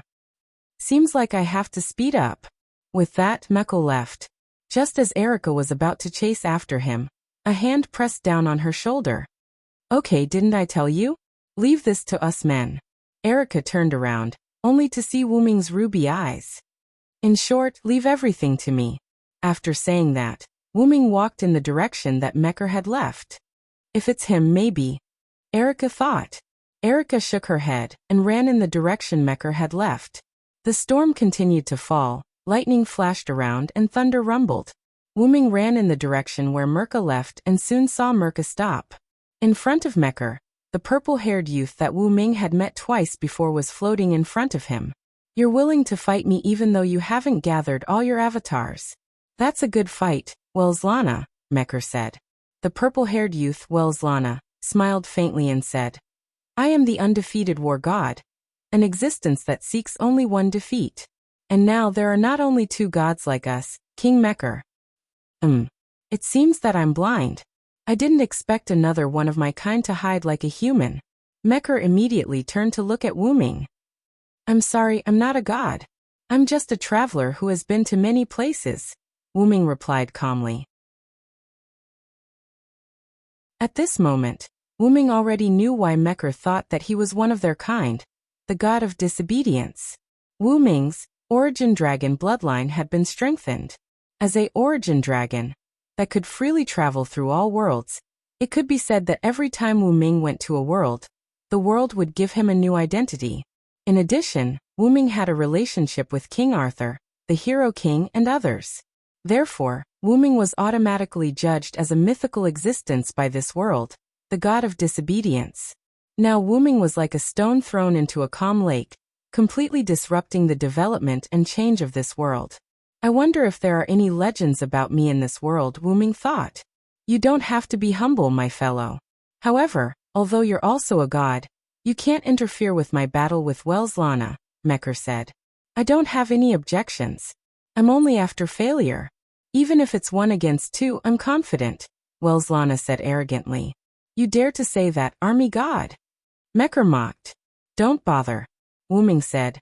Both of you just go ahead. As soon as he said that, Mecker and Welslana's expressions changed. Even if you're one of our kind, you can't say that. You're really arrogant, unknown god. Mecker and Welslana were a little angry, but Wu Ming was indeed confident. One had to know that Wu Ming had a relic that could deal with gods. Xiao En, can I do it now? Wu Ming asked in his heart. No problem, Master Wu Ming. Enkidu's gentle voice was heard. That was right. Ever since Wu Ming came to this world, Wu Ming realized that Enkidu had awakened. It seemed that because Wu Ming was absorbing power from his roots, Enkidu had also benefited from it. At that moment, Enkidu had completely broken free from the chains that connected heaven and earth, and had become Wu Ming's exclusive relic. It was bound to Wu Ming's soul. Then let's begin, Mecker. Welslana. In an instant, a large number of golden ripples appeared behind Wu Ming, and within the golden ripples, a few golden chains appeared. The chains rushed towards Mecker and Welslana. As Mecker's body was not agile and he was careless, he was instantly bound by the golden chains. Welslana felt that something was wrong and quickly used one of his clones, the Phoenix, to escape. It's just a chain. Let's see if I can break free from it. Mecker roared. However, no matter how hard Mecker tried, he could not break free from the chains that bound him.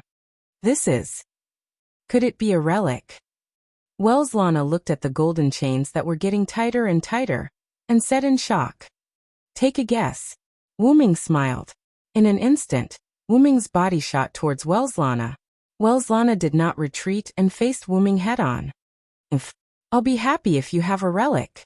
It seems like I have a chance to taste defeat. Welslana wanted to taste defeat, but it was not a meaningless defeat. He wanted to fully enjoy the battle before he lost.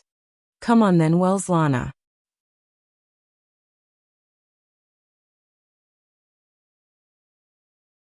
Chapter 159. Wu Ming and Welslana each stretched out a hand and swung it at each other. Boom! The collision between the fists impacted the surrounding atmosphere, sending out a shockwave, accompanied by a loud noise. After a short separation, Welslana said, You're really powerful. My bull told me that you have such extraordinary power. Is that so? I have more than that. Wu Ming stretched out his hand, and in an instant, a giant black hole appeared in front of Welslana, and even the ground began to be sucked up by the black hole. Magic strength black hole. What? Welslana was sucked in by the black hole, but Welslana immediately activated his Phoenix mode and escaped from the black hole's suction. Magic strength black dragon thunder. In an instant, a black dragon-shaped lightning rushed toward Welslana. Don't underestimate me. Welslana exited his Phoenix mode and used his goat mode. In an instant, a large amount of lightning collided with Wu Ming's black lightning. Boom! The lightning exploded, and it made a deafening roar. Taking advantage of the collision between the two sides, Wu Ming raised his hand again. Magic strength cardiac mastery. An invisible force spread to Welslana's body. Welslana spat out a mouthful of blood, and then the injury on his body instantly healed. That was the effect of his goat mode. The advanced spells Silent Ming used were all learned from the Nameless spellbook. They were all instant death spells, and they were strengthened by the strengthening spells he learned from the Nameless spellbook to increase their power. At this time Meckel's voice came. Even if I'm bound, you can't underestimate me. Unforgivable. Meckel's body was covered with Enkidu, but even so Meckel still had brute force. He used his body to hit Wu Ming. Flash. Wu Ming's figure instantly moved to the other side of Meckel. Before he could stabilize his body, Wu Ming suddenly turned his body to the side.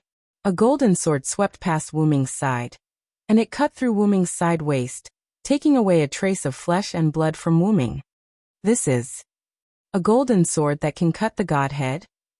Wu Ming covered his abdomen and frowned. Wellerslana looked at Wu Ming with the golden sword in his hand. For Wu Ming, who was known as the god of disobedience, it could be said to have high-level divinity, and that golden sword had the power to cut the godhead. In other words, Wu Ming was now naked in Wellerslana's eyes. That's right, unknown god. This is my trump card. But Wu Ming sneered at Wellerslana's words and then said, but as far as I know, Wellerslana, the god of war, must know the opponent's ability to use this sword. For those who don't know my real name, this sword can only be used as a weapon that ignores defense. Ha ha ha ha. Isn't that a matter of course? Hiding one's name is also a means, it's great. An unknown god. Can you defeat me? Wellerslana began to shout excitedly.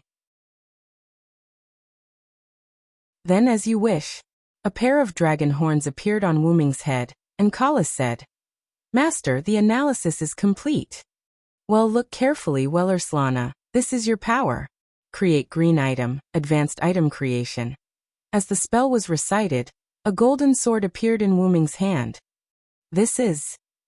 How is this possible? Wellerslana was in disbelief. That's right, Wellerslana. This is your golden sword that cut the godhead.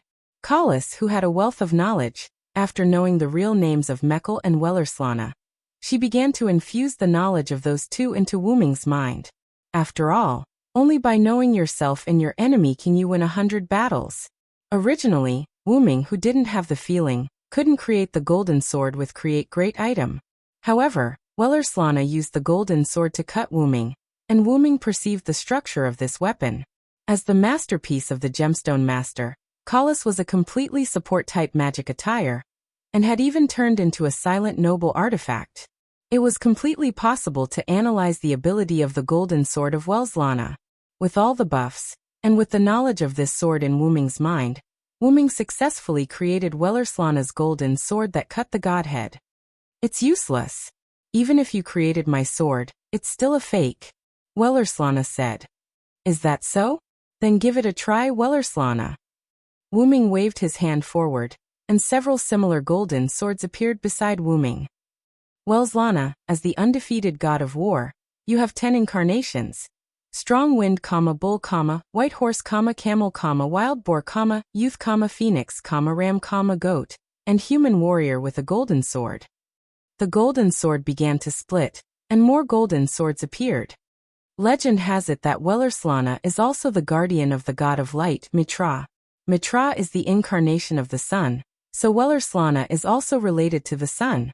Your name is Wellerslana, and you are also the god of conquest who is closely related to Hercules. Soon, a large number of golden swords appeared around Wellerslana, and the entire sky turned into a golden sword territory. At this moment, Wellerslana was trapped in the golden sword territory, and could not escape. In West Asia, you are known as the guardian of light, and you have the same origin as Indra, the Thunder Emperor of India. You once appeared in Avesta as an eagle, and were described as the symbol of royalty. Wellerslana is not only the god of victory, but also the guardian of royalty and the people. Therefore, the golden swords were all pointed at Wellerslana. Wellerslana is only your Greek name, and your real name is Bahram. Therefore the golden sword stabbed at Wellerslana. Poochie.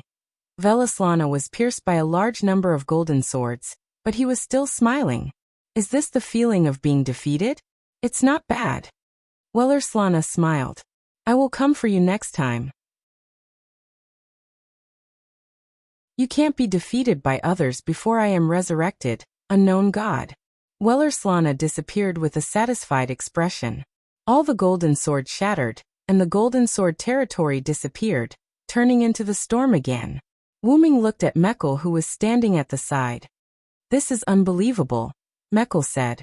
This is my mistake. I didn't expect you to have a relic that can defeat gods. My kind, give me the price of my failure. Wuming summoned the golden sword again, but this time, it was much bigger than before. As you wish. Mekl disappeared in the sky, and the storm stopped raging. The sun reappeared in the sky, and the sunlight shone on the land that was full of destruction. Erica stood in the ruins, looking at Wuming, who was standing under the sun in disbelief. The seventh God Slayer is born.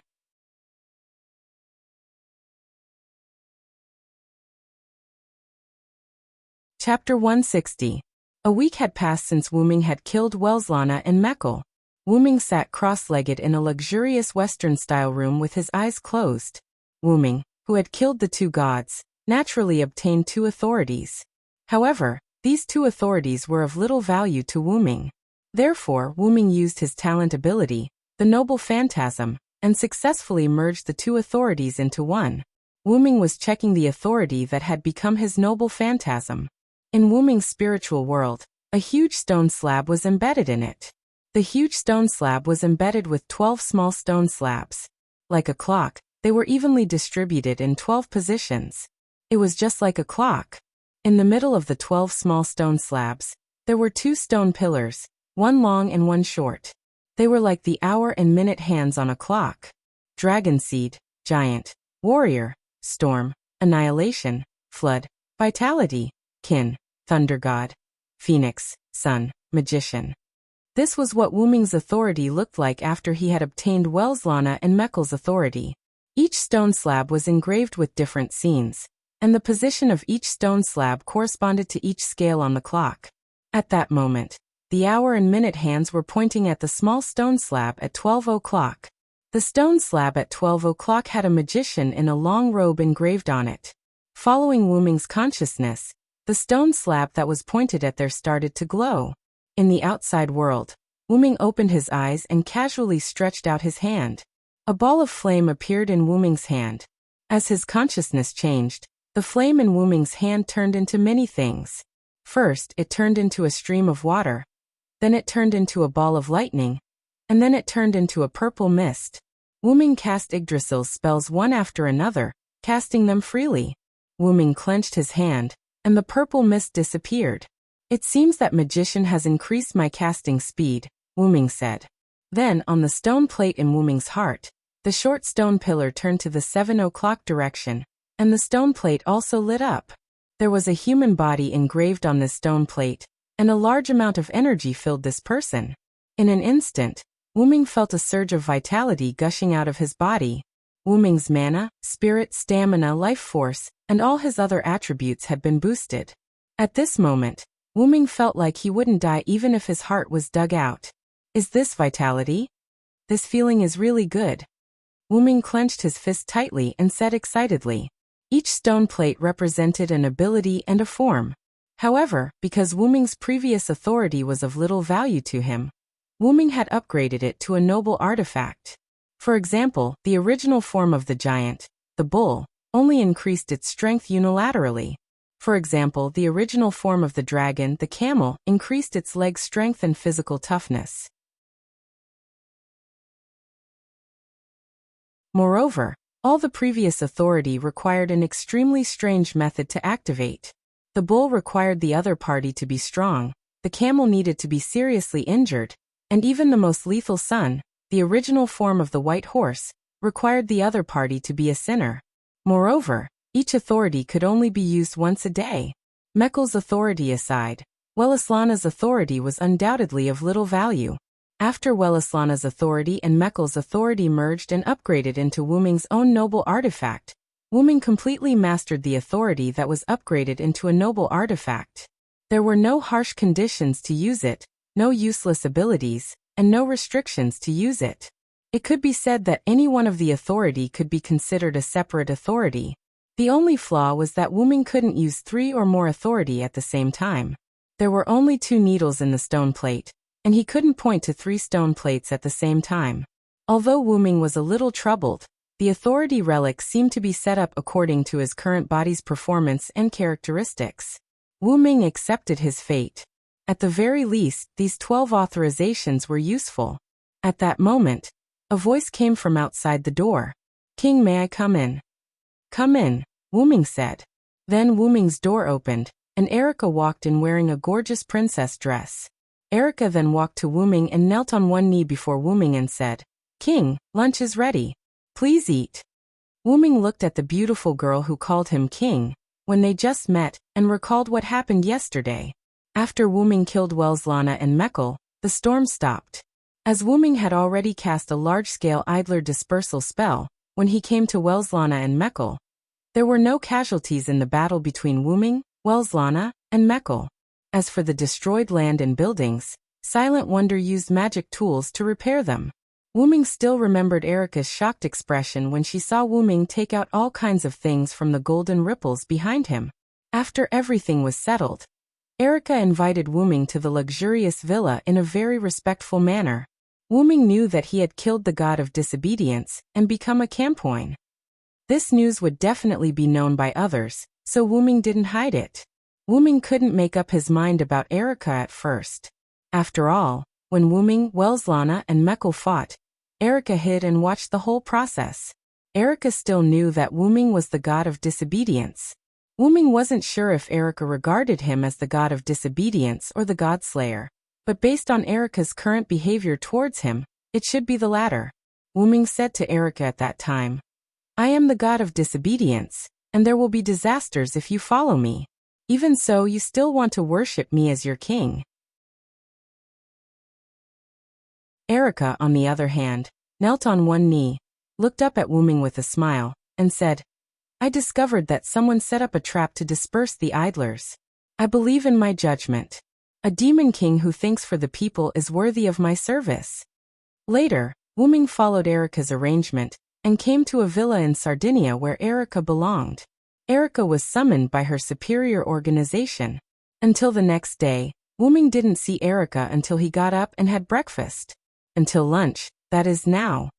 What did the other magicians say? Wu-Ming asked suddenly. Erica's body trembled, and then she looked at Wu-Ming. Everyone confirmed the birth of the 7th God Slayer through other God Slayers, and they unanimously decided to worship you as their king. Erica said, "That's right, Erica has been missing for so long because she received a message from her superior organization, Black Cross, and was recalled to the headquarters." Looking at Erica, who was a little nervous, Wu-Ming said, "Let's eat first." "Yes."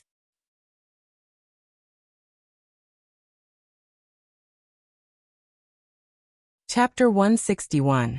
Wu-Ming followed Erica to the mansion's dining room. After a simple lunch, Erica said to Wu-Ming, "Your Majesty, there's something I need to trouble you with." Looking at Erica kneeling on one knee and lowering her head, Wu-Ming walked to Erica and held her shoulder. "I don't need to bow and scrape, and there's no need to call me Your Majesty, just call me Wu-Ming." "Yes, Lord Wu-Ming." As a king, Wu-Ming's words were irrefutable. Erica accepted Wu-Ming's order. Wu-Ming looked at Erica and continued to ask, "So, what's the matter, Erica?" Erica stood up and said to Wu-Ming, "Here's the thing. The general of the magic organization I belong to, Red Copper Black Cross, wants to meet you with the higher-ups." Wu-Ming immediately said impatiently, "If it's the general, it's okay, but the others don't." Huh. Erica didn't expect Wu-Ming to refuse so quickly. "I know the general of Red Copper Black Cross. That's your uncle, Paul Brantley, right? I've seen his deeds from the information you provided."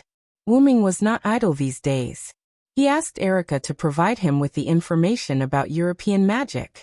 Erica naturally found a lot of information and put it all in the study room, and all the information was recorded by Collis. Then Wu-Ming continued, "Forget about the others, it's nothing more than seeing my power.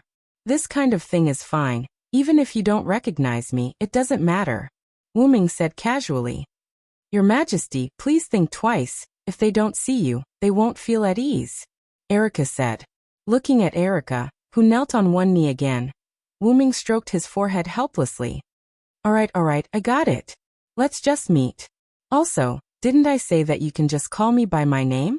Yes, Wu Ming-sama. Later, Wu Ming followed Erica to a sparsely populated place in Sardinia. Then a few figures walked out. The leader of the group was an uncle full of youthful vitality. His upright face and intellectual temperament made Wu Ming take a second look at him. Nice to meet you, King of Disobedience. I'm Paul Brantley, the General of Red Copper Black Cross. Paul bowed and said respectfully. Hello, Mr. Paul. Since you call me King of Disobedience, you must know my identity. Wu Ming said casually with his hands in his trousers pockets. Of course, Your Majesty. Please don't blame Erica. This has nothing to do with Erica. This is because the Magic Association detected 3 types of divine power when we examined the battlefield between you and Welslana and Meckel. Based on Erica's partial report, we determined that you are a disobedient person. Paul said. Wu Ming thought about it. When he was judged as the god of disobedience by this world, the magic power he produced would also be judged by this world and transformed into the divine power of this god of disobedience.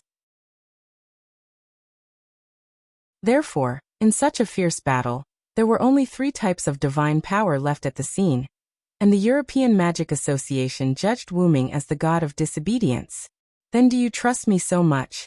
Aren't you afraid that I will kill all of you? Instantly, Wu Ming showed a dangerous expression. The figures behind Paul took 2 steps back in panic. But Paul and Erica were calm. I heard from Erica that before you fought with Welslana and Meckel, you had set up a dispersal system. I believe that such a god is worthy of our support. Paul looked at Wu Ming's eyes, and his eyes were quite firm. Just like that, no one said anything, and the atmosphere gradually became anxious. Suddenly, Wu Ming smiled. Ha ha ha, as expected of the highest knight with the title of Diable Rouge. Wu Ming said.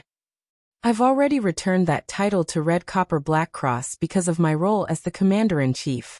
Now the title of Diable Rouge is held by Erica. Paul said. Erica is a very good knight. Although she is not strong enough, her courage to face the god of disobedience for the people is commendable. Wu Ming said, then looked at Erica. Thank you for the compliment, Your Majesty. Erica saluted slightly. To hear you say that, Erica is worthy of her efforts over the years. Paul said. So, do you want to see my power? Wu Ming raised a hand and clenched it into a fist. This question. Paul was a little distressed. What's wrong? What happened? Wu Ming asked. Actually, another king is coming this way. Paul said with some distress. Wu Ming instantly knew what Paul was worried about. The Godslayers were a group of eccentric guys, and because of that, people would serve them as kings. The purpose was to restrict the king's actions. After all, every king was a superbomb that exploded at random times. Every time a king was involved in something, it would cause large-scale catastrophic damage. Not to mention the direct economic losses caused. These magicians also needed to work hard to cover up the truth in the damaged areas. Then I can meet the senior. Wu Ming said with a smile. Erica and others looked at Wu Ming with a sure enough he's troublesome look. Then Wu Ming raised a hand and stretched it forward. Golden ripples appeared, and Wu Ming took out a golden scepter from it. Wu Ming held the staff of Ain's Ergong in his hand, and gently tapped the ground with the bottom of the scepter. In an instant, the scene in front of everyone changed, and the surroundings became similar to the Roman Colosseum. Looking at the venue that was a little larger than the Roman Colosseum, and the stars hanging in the sky, everyone was shocked. This is an independent space? And it's a real space. Is this the power of Welslana and Meckel? No, I'm afraid it's the power of the king as the god of disobedience. But can the god of disobedience really obtain the power of other gods? Maybe it's the ability of the king as the god of disobedience. After all, the other godslayers have also admitted that a new compatriot has been born. Listening to the whispers of the people behind Paul, Wu Ming didn't want to explain anything. He couldn't say that he wasn't from this world, but he was judged as the god of disobedience by the world when he came to this world. If you want to fight, I will come here with the king. How about it? Wu Ming asked. As you wish, king. Paul bowed to Wu Ming.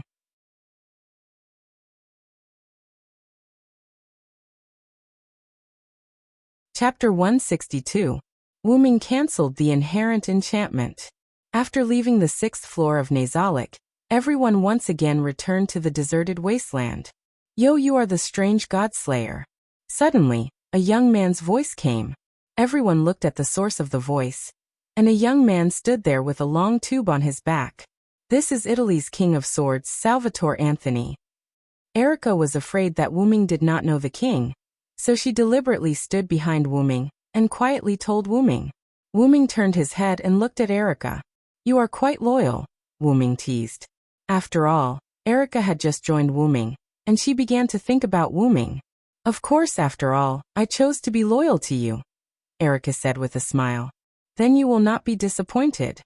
Wu Ming raised an unruly smile again. Minister Salvatore, you are here. Led by Paul, the people of Black Cross and Red Cross greeted Salvatore Anthony. Well, I heard that a compatriot was born here, and it is a compatriot transformed from the god of disobedience, so I hurried over to take a look. Although he said that he came over to take a look, Salvatore's eyes were burning with fighting spirit. So the king of disobedience is you. Salvatore looked at Wu Ming again. Yes, it's me. Why? Do you want to fight? Wu Ming said directly as soon as he came up. Wu Ming saw that Salvatore seemed to be a rather casual person.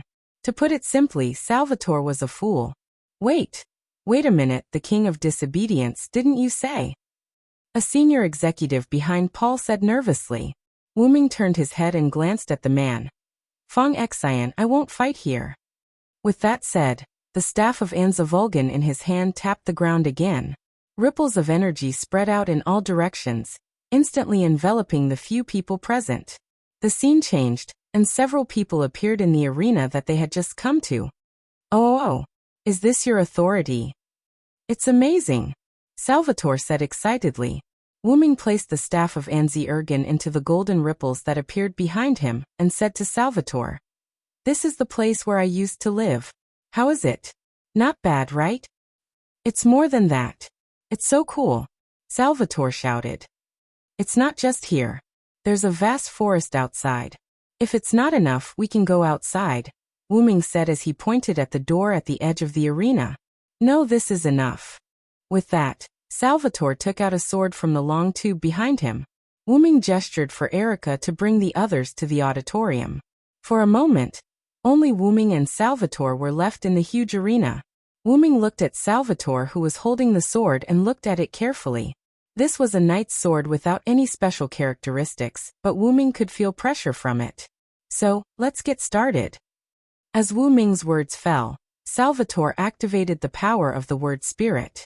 Swear the oath here. I won't allow anything that I can't cut to exist. And this sword is an invincible blade that can cut everything on the ground. In an instant, Salvatore's arm turned into a silver metal arm. At this time, even Wu Ming felt a great sense of crisis. You must not be cut. This was Wu Ming's instinctive thought. I am the strongest. I will capture all the victors. Humans and demons, all enemies. I will defeat all hostile people. That is why I shall destroy all enemies that stand in my way. Wu Ming also chanted the words of the authority activation. It's time. Wu Ming. After speaking, Salvatore instantly rushed at Wu Ming and slashed with his sword. Wu Ming quickly moved his body and dodged the blow. Boom. The ground was instantly cut like tofu. I am the strongest, and I hold all the victories in my hands. Be it human or demon. I'm the one who will defeat any enemy that stands in my way. I will destroy any enemy that stands in my way. Giant with supreme divine power, give me your help. The long pointer on the slate in Wu Ming's heart pointed to the 2 o'clock direction, and the slate depicting the giant that supported the sky glowed. As the giant spirit chanted, Wu Ming's body was covered with a golden phantom. As if he had tens of thousands of tons of divine power, Wu Ming suddenly punched at Salvatore. Boom. Salvatore dodged the punch and hit the ground of the arena. Gravel splashed, and the ground of the entire arena was instantly smashed into a spider web. What an outstanding power, Paul exclaimed in the audience. This is Sir Wu Ming's giant incarnation. It is the result of the combination of Welaslana's authority and Mekker's authority, Erica explained. Knowing that there would be an official magic association to name the Godslayer's authority, Wuming had already told Erica the name of his authority. Wuming didn't want to get any strange names. Hey, if this hits me, it's not a joke. Despite saying so, Salvatore smiled.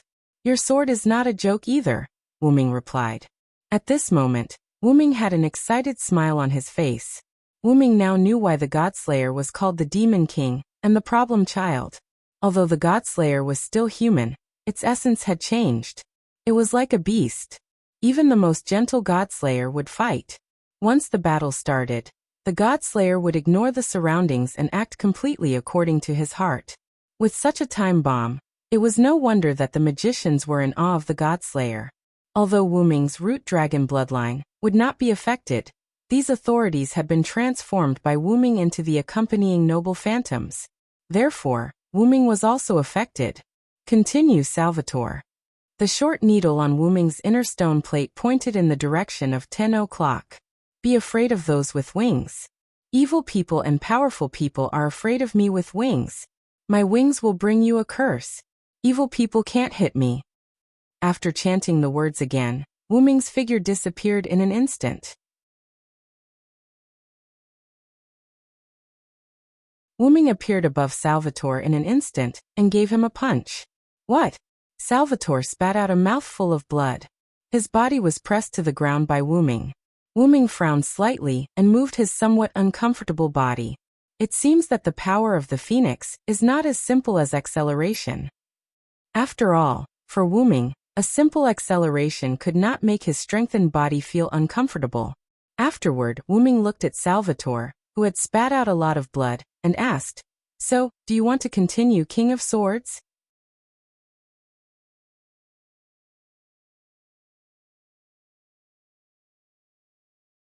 Chapter 163. The next day, Wuming started breakfast under Erica's greeting.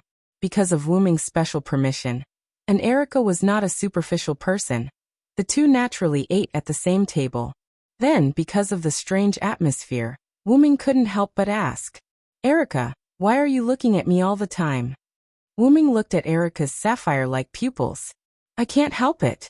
Although I also thought that you, Wuming, could defeat Salvatore, I didn't expect you to defeat him so easily and even knock him unconscious." Wuming couldn't help but remember how Wuming knocked down Salvatore with Giant and Phoenix yesterday. After Wuming asked, "Do you want to continue?" Wuming found that Salvatore had fainted. After all, Wuming could launch an attack from above. It could be said that he hit Salvatore's head directly. Even the Godslayer could not remain conscious after being hit in the head with tens of thousands of tons of force. Wuming lifted the inherent enchantment, and then a person who claimed to be Salvatore's attendant appeared.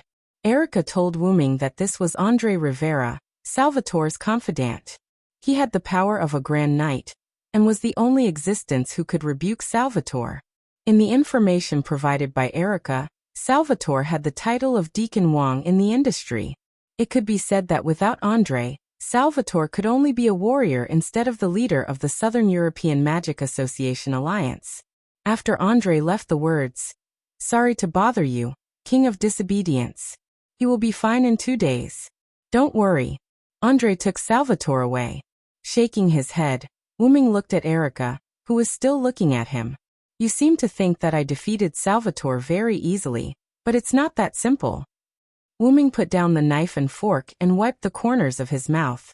"The reason why I can easily defeat Salvatore is that the other party doesn't know my authority, and the other is that I directly knocked him out." "Well, actually the latter part was the main point. But you did win the battle with Salvatore," Erica said with a smile. "People often don't care about the process but the result. What's more, the competition before the Godslayers. Please remember this, Lord Wuming." Erica was right. Wuming also knew that sometimes the result was often more important than the process, but it did not mean that he could be arrogant just because he won against Salvatore. The point is to take him by surprise. There is nothing to say. If Salvatore is prepared, then it will not be so easy to win next time. After that, Wuming stood up and walked towards the door. Wuming opened the door. "I'm going out to study authority for a bit. I'll be back in the afternoon." With that, the sound of the door closing could be heard. Wu-Ming took out the staff of Ain's Ergong and entered the enchantment. Lord Wu-Ming. As soon as Wu-Ming entered, he saw Satya and Seabass kneeling on one knee to salute him. "Aha," Wu-Ming replied.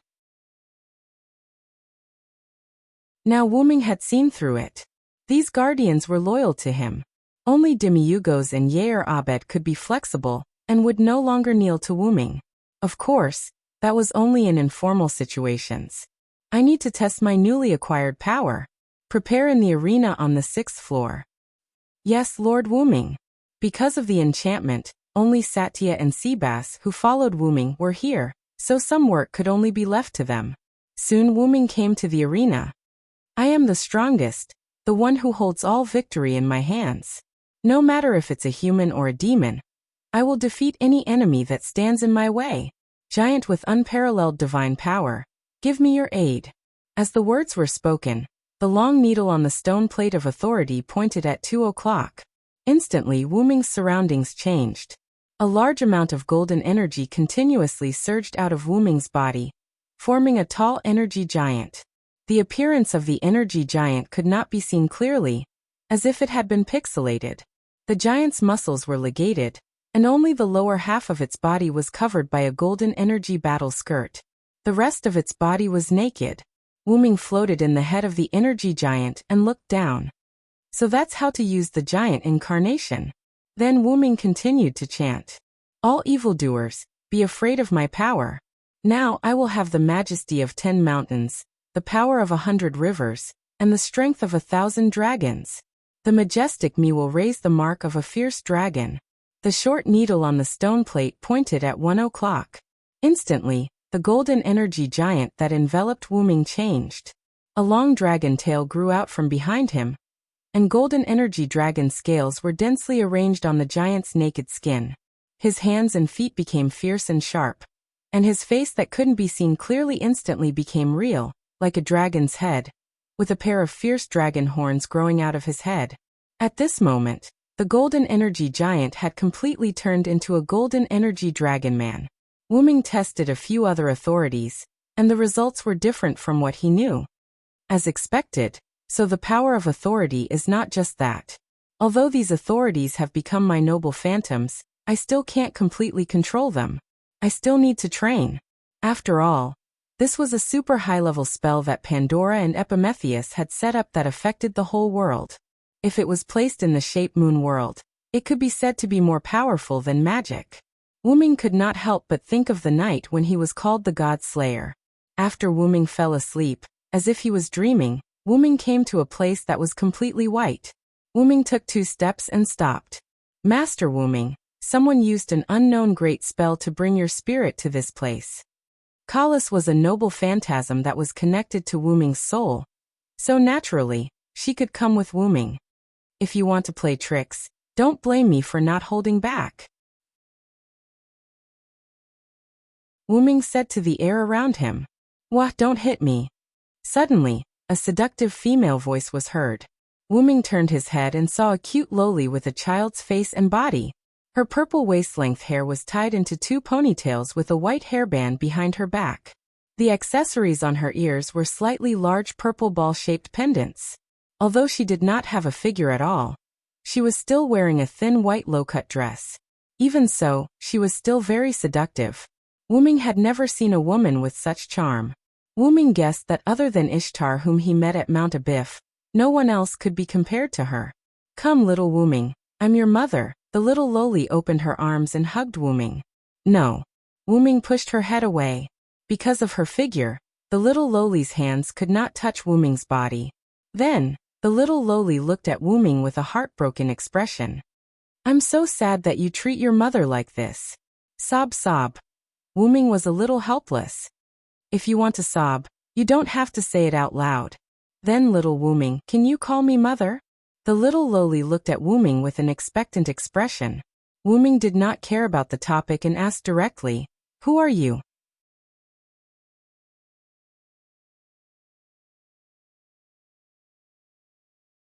Chapter 164. At this time, the purple-haired little loli also became serious. I'm Pandora, Pandora. Wu-Ming said while rubbing his chin. Let's just say that Wuming's Nathalikri's Pandora had nothing to do with this. Wuming naturally knew of Pandora, who asked Pandora to be so famous. In Greek mythology, in order to punish the humans who were given fire by Prometheus, the gods specifically ordered Hephaestus, the god of fire, to use the goddess as the foundation of water and earth to create a beautiful woman. This woman's name was Pandora. Every god gave Pandora something, causing Pandora to become a perfect woman. The gods married her to Epimetheus, the younger brother of Prometheus. Then the gods gave Pandora a box.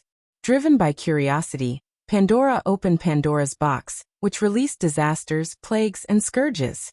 Although Pandora closed the box in time, the disasters, plagues, and scourges had already escaped.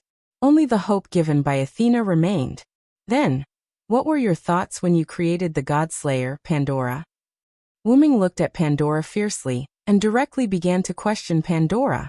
Pandora was stunned for a moment. Then her eyes turned red, tears flowed down, and she began to cry. Wah! Looking at Pandora who began to cry, Wuming was a little panicked. Wuming wanted to directly question Pandora, but Wuming did not expect Pandora to cry like this. Wuming, who had never made a girl cry, was at a loss. Then, Wuming could only copy the way he comforted Mayu, hugging Pandora in his arms and stroking her head. Sorry, I was too serious. I apologize, please forgive me. Wuming looked at Pandora, rather sincerely. Pandora also looked at Wuming with tears in her eyes. Then Pandora somewhat choked and asked, Really? Yes, I'm sorry, it's my fault, please forgive me. Wuming hurriedly apologized again. Then Pandora wiped her tears and looked at Wuming with red and swollen eyes. Then can you call me Mom? This. Wuming now felt speechless. In the end, Wuming compromised. Sister Pandora. Although Pandora was still a little dissatisfied, Wuming still said firmly, Just call me sister, if you can't then forget it. Then.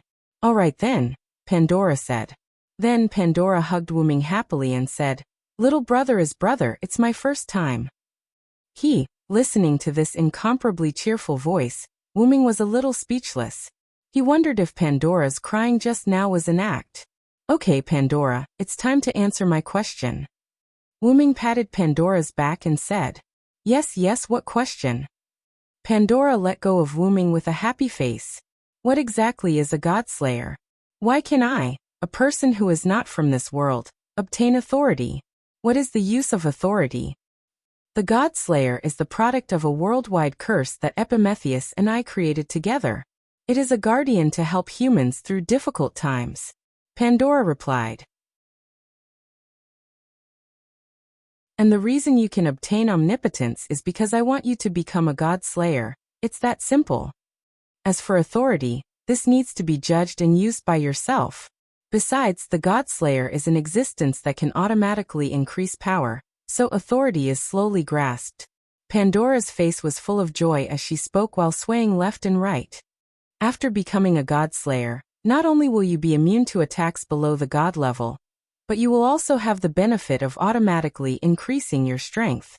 As long as you fight, your strength will rapidly increase. Then Pandora touched Wuming's cheek and said, As long as you fight, you will definitely become stronger. Even an ordinary person without any fighting strength will have the will to fight the moment they become a godslayer.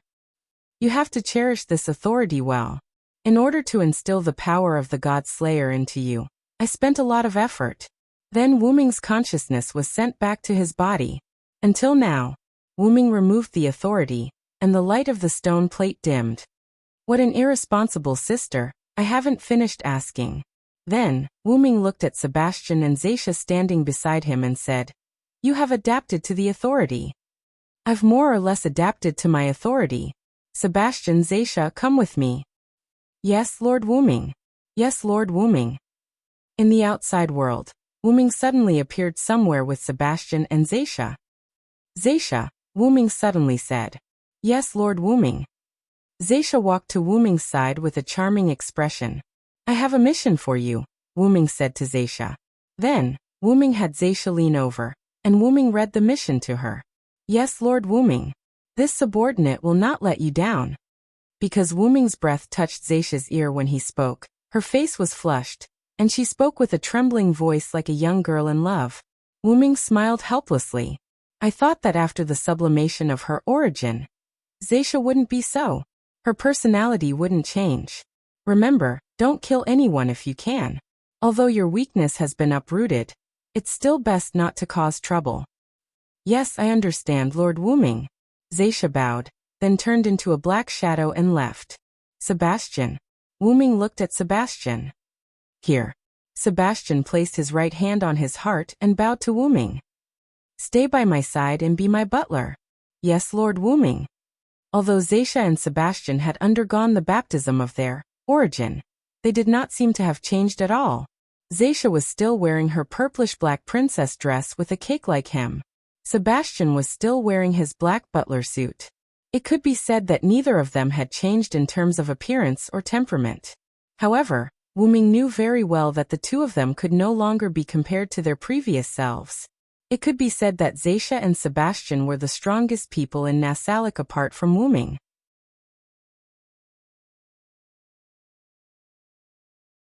Even the uncontrollable hidden trump card of Nasalic, libido, might not be able to defeat Zaisha and Sebastian. That's all for now. I'll bring you to meet my new subordinate. Then, Wu Ming brought Sebastian to the villa provided by Erica. As soon as he pushed open the door, Wu Ming heard an extremely pleasant voice.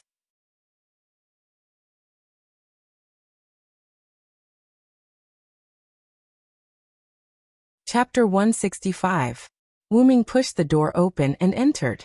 What he saw was Erica entertaining an exceptionally beautiful girl. The girl looked about 20 years old. She had long golden wavy hair shining with brilliance. She looked very beautiful, and her skin was white and delicate. Her clothes were matched with a white coat, a short knitted dress and pants under the coat, and black boots. You must be the seventh god slayer, Sir Wu Ming. I am Alice Louise of Nafar.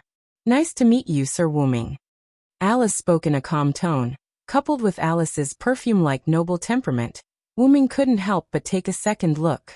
Ahem, Sir Wu Ming. It's almost time for you to answer Princess Alice's question. Erica said with some displeasure. After all, such a great beauty is in front of you every day, but you choose to look at someone else, although that person is indeed beautiful. I see. It's nice to meet you, Your Royal Highness Princess Alice. Wu Ming said with an elegant aristocrat's salute. In the information provided by Erica, there was this Princess Alice.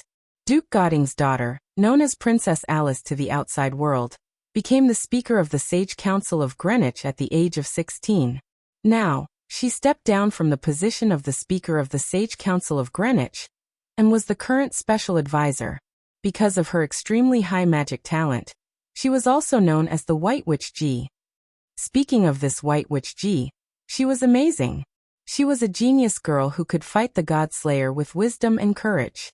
The British God Slayer, Alexander Gascoigne, was known as the son of the Black Prince Yarek.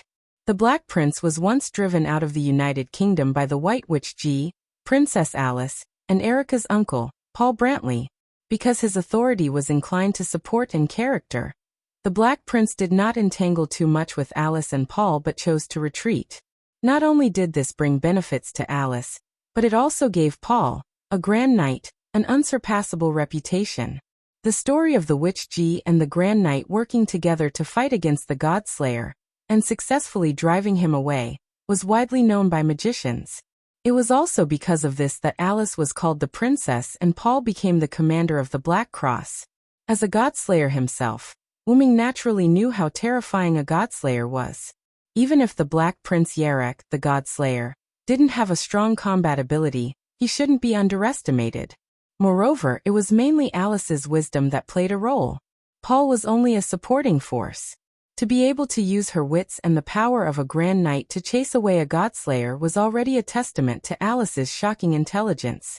Coupled with her heaven-shaking beauty, Wu Ming couldn't help but look at her in a new light. So what is Princess Alice doing here? Wu Ming began to ask Alice, going straight to the point. At this point, Alice felt a little awkward. Actually, I'm here to stop your duel with the Sword King. Alice received news that the seventh king had been born in Italy. Soon after, Alice received news that the Sword King was on his way to Italy. Moreover, the seventh king still stayed in Italy and did not leave. Alice, who had super high wisdom, immediately figured out why the other party was in a hurry to Italy. With Alice's understanding of the stupid Sword King, he must have gone to spar with the new king. Moreover, when Alice was about to use Ghost Body to go to Italy, she was discovered by her housekeeper and nanny, Erickson. So under Erickson's strong opposition and physical control, Alice was kept in the United Kingdom. Although it's a little late, I still want to thank you for not causing irreparable damage to the surroundings because of your duel with Salvatore. Alice said with a slight smile. The news that the King of Disobedience Wuming and the Sword King Salvatore Tony had a duel in the King of Disobedience's own barrier, and one spread like wildfire. The news was spread by the magicians of the Black Cross, and it seemed that the Sword King also intended to do so. In short, because of the indulgent behavior of the Sword King, magicians all over the world knew that the new king defeated the Sword King. This made Princess Alice, who had just arrived in Italy and Europe from the United Kingdom, very helpless. With the idea that she had already come out, in fact, she was tired of staying at home. And Alice also wanted to see the new king, so the scene of Erica entertaining Princess Alice appeared. Sitting on the sofa, Wuming couldn't help laughing and said, "So our famous Princess Alice just got tired of staying at home and ran away from home." "No, I didn't run away from home. It's just that Erickson is too strict and keeps me in the house," Alice said with a little blush. In this regard, Wuming just smiled. "Well, since you are out, please enjoy the outside world.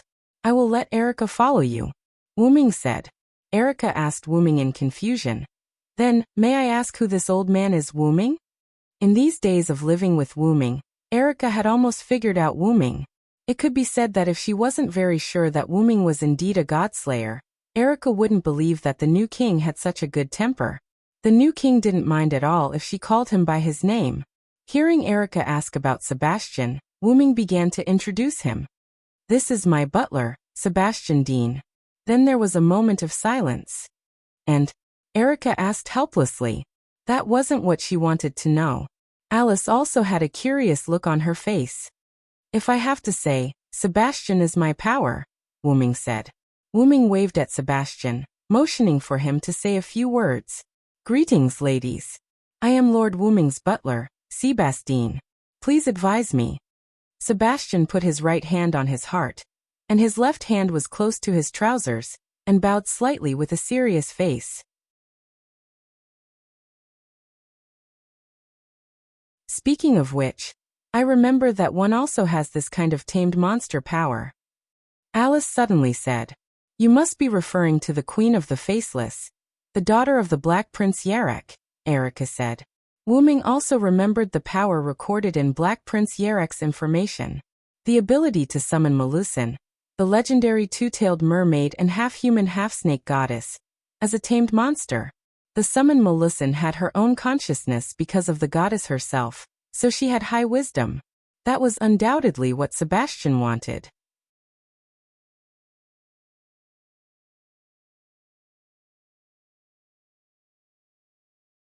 Chapter 166. Thinking of this, Wuming shook his head and said, "Even so, Sebastian is not a familiar." After looking at Erica, Wuming looked at Alice and continued, "In terms of strength alone, Sebastian is almost comparable to any of the godslayers." As soon as these words came out, Erica and Alice were a little surprised. The reason why the godslayers were called godslayers was that in addition to having the authority to kill the god of death, they also had a super high level of physical defense. The Godslayer had a magic immune body that was immune to divine attacks, and the body of the Godslayer also had super high endurance in terms of defense against physical damage. At the very least, they would not be injured under a series of conditions that were fatal to humans, such as being stabbed with a knife and jumping down from a high-rise building. As for large-caliber sniper rifles, it was hard to say. After all, no one dared to use a sniper rifle to experiment on the Godslayer, and the magicians disdained and dared not use sniper rifles on the Godslayer. In case the Godslayer did not die, then they would face a punishment more terrifying than the catastrophe and the god of disobedience. No country or organization would be able to bear such a burden. When the Far East Island invaded China in the mid-19th century, they contradicted the second godslayer, the Wuxia king of China, Luo Hao. As a result, the Wuxia king single-handedly attacked their home base, grabbed their official government leaders, and directly caused the failure of the invasion war. At that time, they used the top magic weapons at that time, and the power of the entire country could not stop a godslayer. Since then, no one had underestimated the godslayer. Even the kindest Madame Aisha, who did not want to fight, could not be underestimated. This was because the godslayer had the power to cause trouble. Once he caused trouble, it would be as troublesome as several godslayers combined. Alice and Paul could join forces to repel the godslayer, Black Prince Yarek. Firstly, the series of events that Black Prince Yarek had done were too excessive, causing the dissatisfaction of almost all the magicians in Europe. Secondly, Yarek claimed that he was different from other godslayers, and was a person who fought with his brain. In addition, he lost to Alice in wisdom, which led to Black Prince Yarek's departure. It could be said that if Yarek really wanted to deal with Alice and the others, he would do it even if it was troublesome. It could only be said that Alice had already figured out the Black Prince's personality.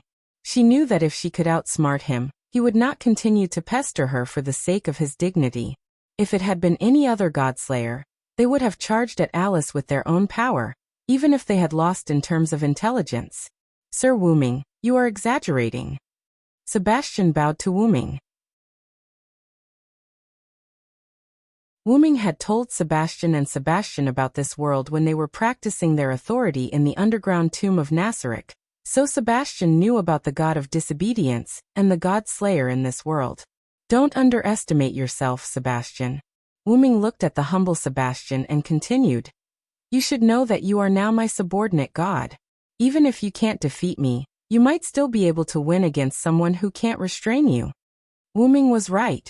After the baptism of origin, Sebastian could now become a dragon. Not only that, but he was also a dragon close to Wu-ming, which contained a trace of the power of origin. As long as it was not the kind of authority that could slay a dragon, basically no one could kill Sebastian, who had a strong body. Speaking of dragon attributes, Wu-ming's attributes had to be talked about. Without the dragon attribute added by the servant, Wu-ming's origin dragon bloodline was no longer a dragon attribute. The origin dragon was just an addition of the word dragon to its appearance and name. As a creature born from the world's origin, how could there be any power that could restrain it? Therefore, the origin dragon itself was Wu-ming's greatest advantage. A strong body that surpassed everything else, adaptability from all time and space, and no creature or device that could restrain it. If one had to say, the black mud with the smell of Wu-ming's hometown that restrained Wu-ming was the weapon that restrained Wu-ming. You're right, Lord Wu-ming. I was stupid, Sebastian said. Wu-ming waved his hand and said, It's not your fault. After all, you just obtained this power. You can feel it after using it once. Forget it, Sebastian. Go and prepare dinner, Wu-ming said with a headache. Yes, Lord Wu-ming. Sebastian left. Then, Wu-ming looked at Alice and Erica with a look of disdain. This is really troublesome. Anyway, you can think of Sebastian's origin however you want. You can think of him as my subordinate god or as my power. That's it, Wu-ming said with a little temper.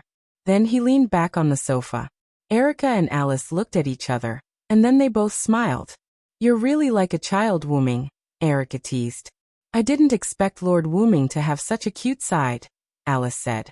Because Alice and Erica were old friends, Erica had told Alice about Wu-ming's easygoing personality, which was why Alice was so presumptuous. Wu-ming looked at the two of them with dead fish eyes. Since he stopped using the body of a servant, Wu-ming's temperament had changed back to that of a teenager.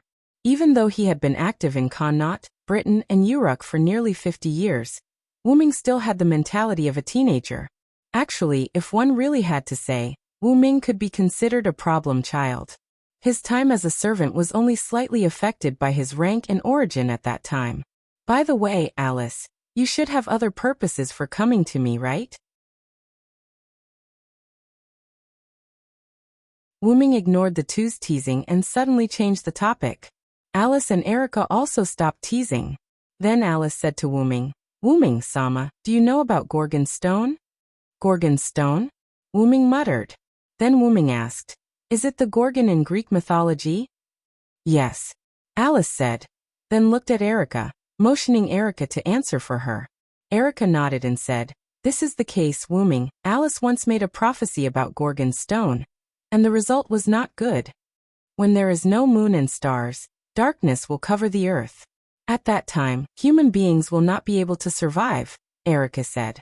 Alice is a witch with the ability of spirit vision. Her prophecies have never failed. Wuming sneered at that.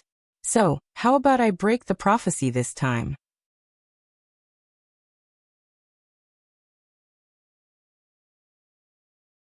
Chapter 167. Judging from the prophecy, this seems to be the power of the god of disobedience. There are only a few gods who are related to Gorgon's stone. Wuming held his chin with both hands as he looked at Alice and Erica.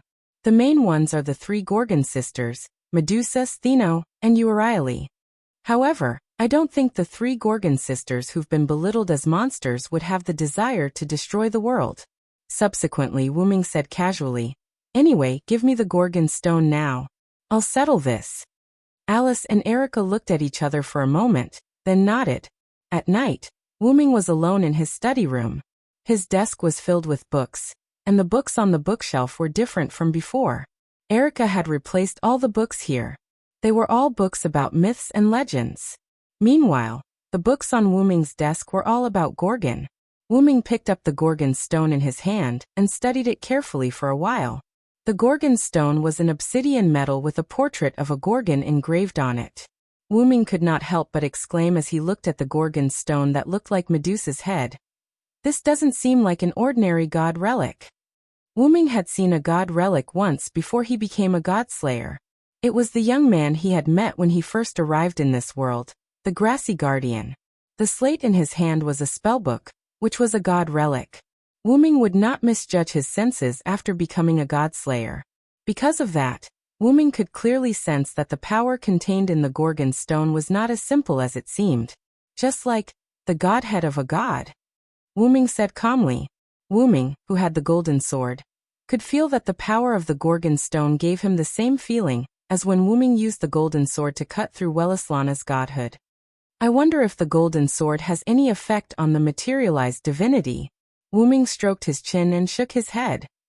I don't dare to do anything. Let's first record the knowledge about Gorgon. Then Wuming picked up a book on the desk and opened it, saying, Please call us. Yes, master. The dragon horn on Wuming's head flashed, and like a scanner, a golden light shone on the book in Wuming's hand. Almost a few seconds later, Callas put away the scanning ray. Master, do you want me to transfer the knowledge to you now? Callas asked. Just transfer it directly. After all, time is running out, Wuming said, and then closed his eyes. After a few seconds, Wuming opened his eyes. No matter how I look at it, I feel that it's great to have you here, Callas. Wuming smiled. That's just because you're lazy, master. Callas said with a helpless tone. After all, Wuming had a photographic memory now. However, with Callas here, why would Wuming waste time and effort to slowly read these myths by himself? Well, doesn't this show how important you are, my dear Callas? Hurry up and continue to the next book. Try to enter all the knowledge about Gorgon before you go to bed. Yes, yes. However, no matter how he listened to it, Wuming felt that Callas's voice had a hint of shyness. Wuming and Callas kept repeating the cycle of scanning, transferring knowledge, and receiving knowledge. The next day, Wuming, who was sitting at the dining table, yawned. Erica couldn't help but say, You didn't really read myths the whole night yesterday, did you? Erica couldn't help but think of what Wuming had said after his conversation with Alice and Erica the day before. Erica, please send the books about myths to my study. Gorgon first, please. Then, Erica complained and contacted the staff of the Black Cross. They removed the historical records and information about European magic in Wuming's study overnight, and replaced them with books about myths.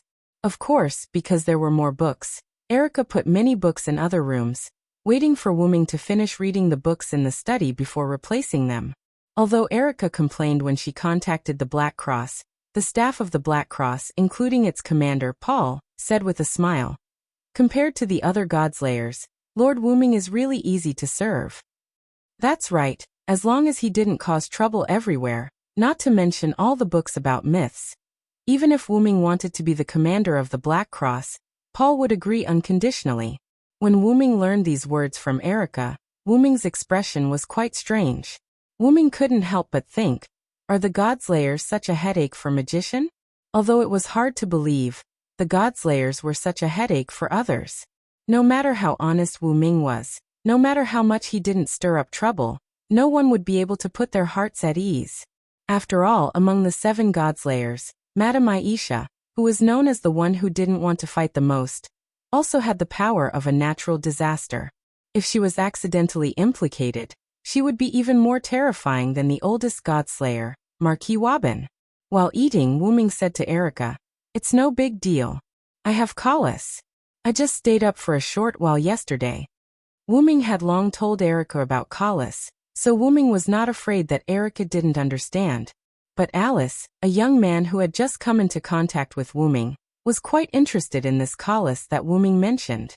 At this moment, the golden dragon horns on Wuming's head appeared, and he said, "Actually, to put it bluntly, Master is just lazy in bed." "That's where you're wrong," Wuming continued after eating a mouthful of rice. "Now I realize that the bed is the greatest invention of mankind." "Colic won't believe an excuse," Colic retorted. Alice watched the conversation between the master and servant with interest. She then asked Wuming, "Master Wuming, do you think?" "Master Wuming, does Ms. Colic belong to you as well?" Wuming answered after taking a sip of milk, "You can put it that way. You can think of Colic as a super high-level god relic that has its own consciousness." In reality, Wuming was right. Wasn't Colic, who was connected to Wuming's soul and had become his relic, Wuming's authority? Since he was known as the god of disobedience, wasn't his tool a god relic? "Master Wuming, you're such an interesting person." Alice smiled. It could not be helped. It was impossible for Wuming not to be special. After all, he was a godslayer known as the god of disobedience.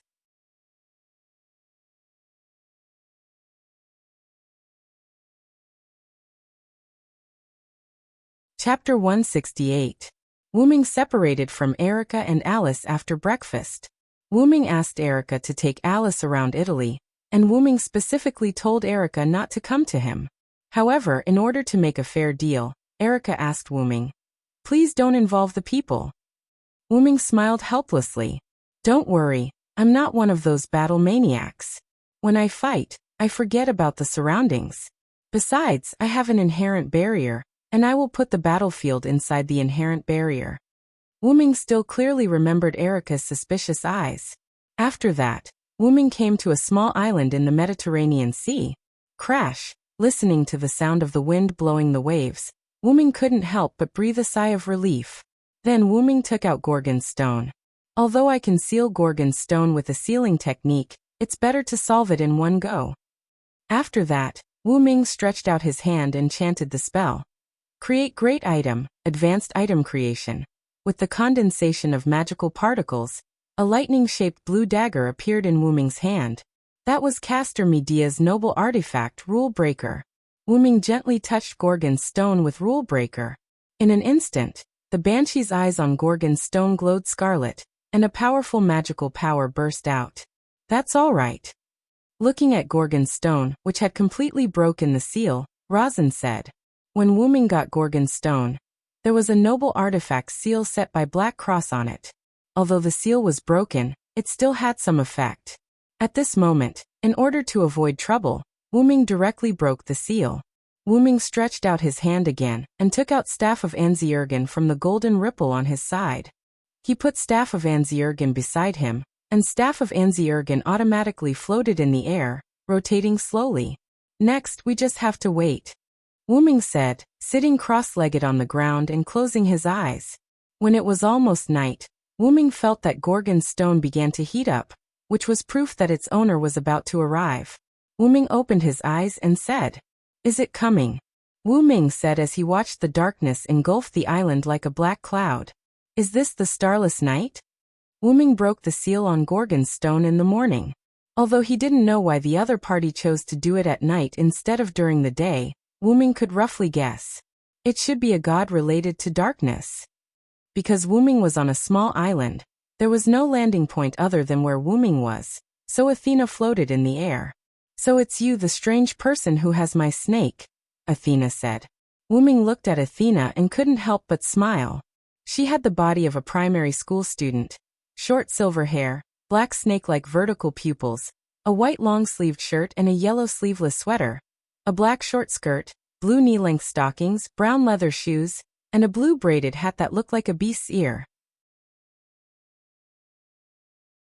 No matter how Wu Ming looked at her, she looked like a cute primary school student. Of course, that was if she didn't have a huge amount of mana. My name is Athena. You are both my compatriot and my natural enemy.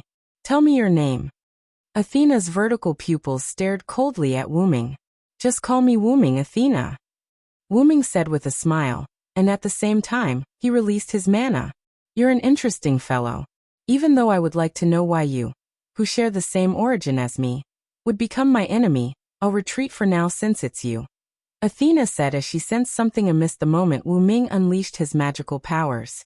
Then the darkness around the island began to retreat, and Athena also left in another direction. I will leave my snake with you for the time being, someone who shares the same origin. This made Wu Ming a little confused. It can't be because of my identity as the god of disobedience in this world, Wu Ming said after thinking for a moment. Although Wu Ming was still Wu Ming was branded as the god of disobedience when he came to this world. Of course, this brand did not bind Wu Ming, it just gave him another identity. Wu Ming did not care at first. But now, it seemed that this identity of the god of disobedience was a little special. Even Athena knew about him. When Wu Ming released his mana, Wu Ming saw the expression on Athena's face. It was obviously a look of surprise when she saw someone familiar, or when she knew about Wu Ming's existence. Seriously, giving me such a headache every day. Gaia and Alea are like this. Even this world without any restraints is like this. Wu Ming complained helplessly. Wu Ming could not help but remember that Gaia and Alea created a historical story for Wu Ming in order to make him a servant of the human faction. That history was not fake, but the restraints threw Wu Ming into a historical story. To put it bluntly, it was just giving Wu Ming another identity. Just like Wu Ming in this world, a stone thrown into the lake would definitely cause the lake to change. Wu Ming even suspected that this was a collusion between the worlds. Shaking his head, Wu Ming did not think about it anymore. He put away the inherent barrier in the staff of Anziwergong that he had set up in the outside world. Wu Ming instinctively opened a portal and walked in. In the villa, Erica and Alice sat on the sofa, drinking their respective drinks and chatting intermittently. It's already night time, and there's still no news of Lord Wu Ming, Alice said worriedly. Wu Ming should have moved the battlefield to his own barrier, and maybe he didn't come? Erica said. By the way, Erica, do you think Lord Wu Ming can win? Alice asked. Erica did not care about this and said confidently, winning is not a problem. Alice was a little puzzled. Why is Erica so sure? Erica took a sip of coffee and said, that's because he's the king I have to serve. As a subordinate, how can I not believe in my master?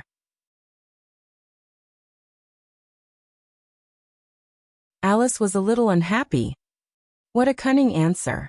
Then she said, by the way, Lord Wu Ming is really miraculous. A disobedient god actually became a godslayer. This is something that has never happened since ancient times. At this moment, Alice was suddenly stunned. Light flowed in her eyes as if she was playing something. Alice. Erica noticed that something was wrong with Alice. She quickly put down the coffee in her hand, stood up, and walked toward Alice. Could it be? Spirit vision has been triggered. Erica was indeed a genius of the Red Cross and Black Cross. She immediately noticed Alice's current state. At this moment, a black-purple portal opened and Wu Ming walked out of it.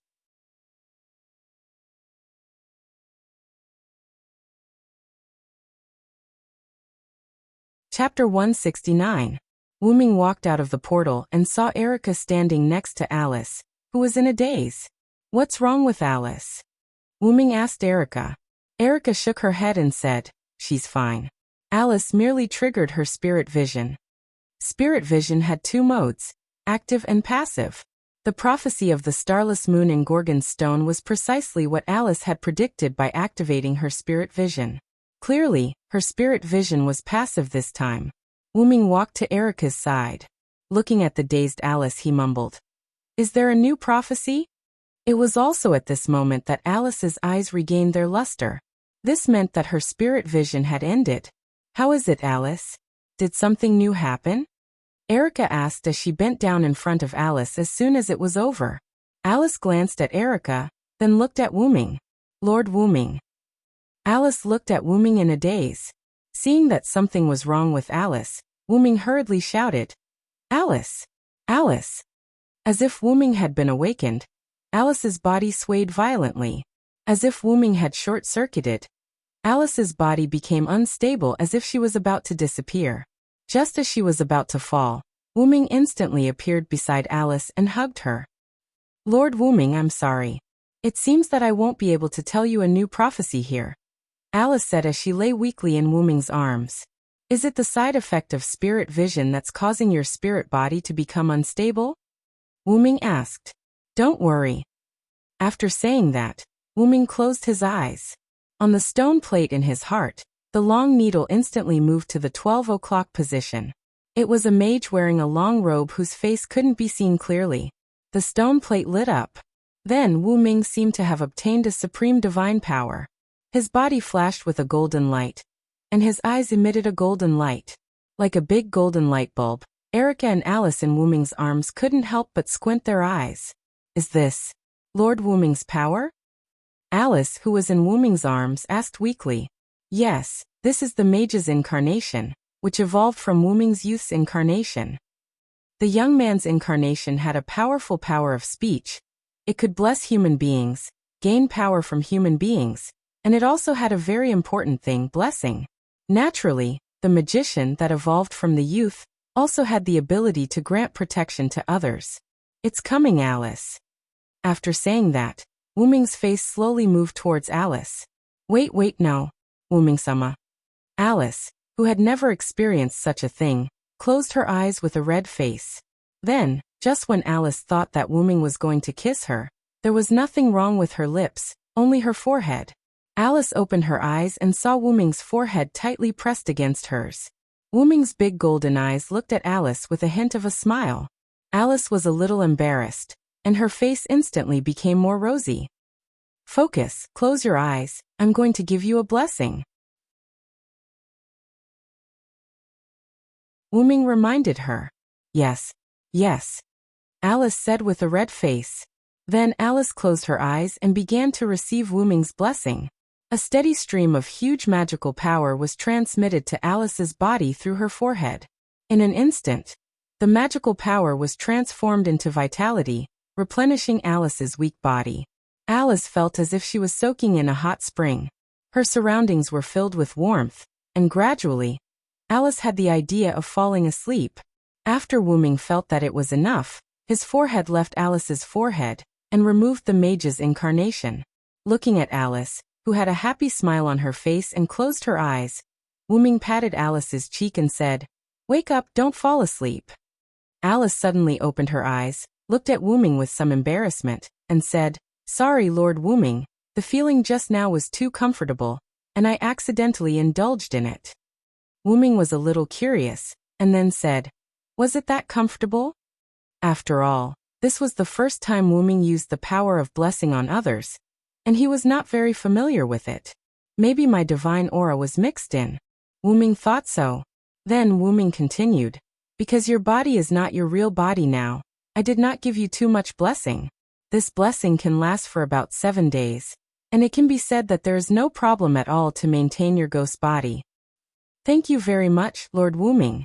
Alice smiled sweetly and looked at Wu Ming. Wu Ming shook his head, indicating that there was no need to be so polite, and then continued, "In a few days I will go to England. At that time, I will personally add a longer blessing to your body. I believe that if this is the case, you should be able to use your own body to walk around, and you don't need the ghost body. Wu Ming's words made Alice fall into deep thought. Being able to walk freely in various areas was something that Alice had never thought of.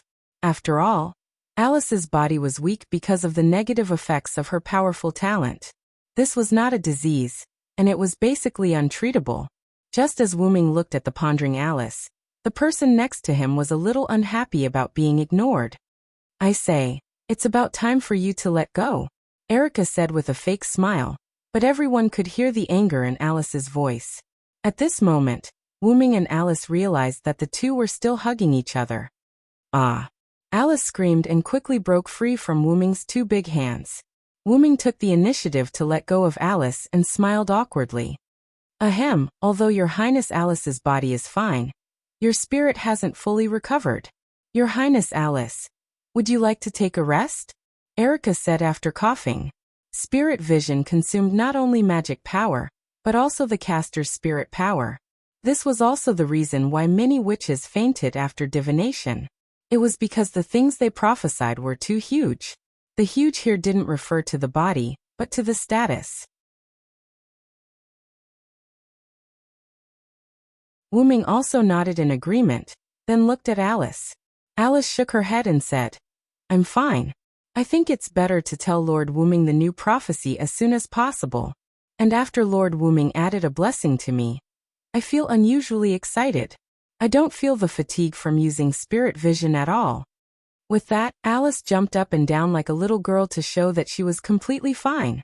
Seeing that Alice had said so, Wu Ming and Erica didn't insist.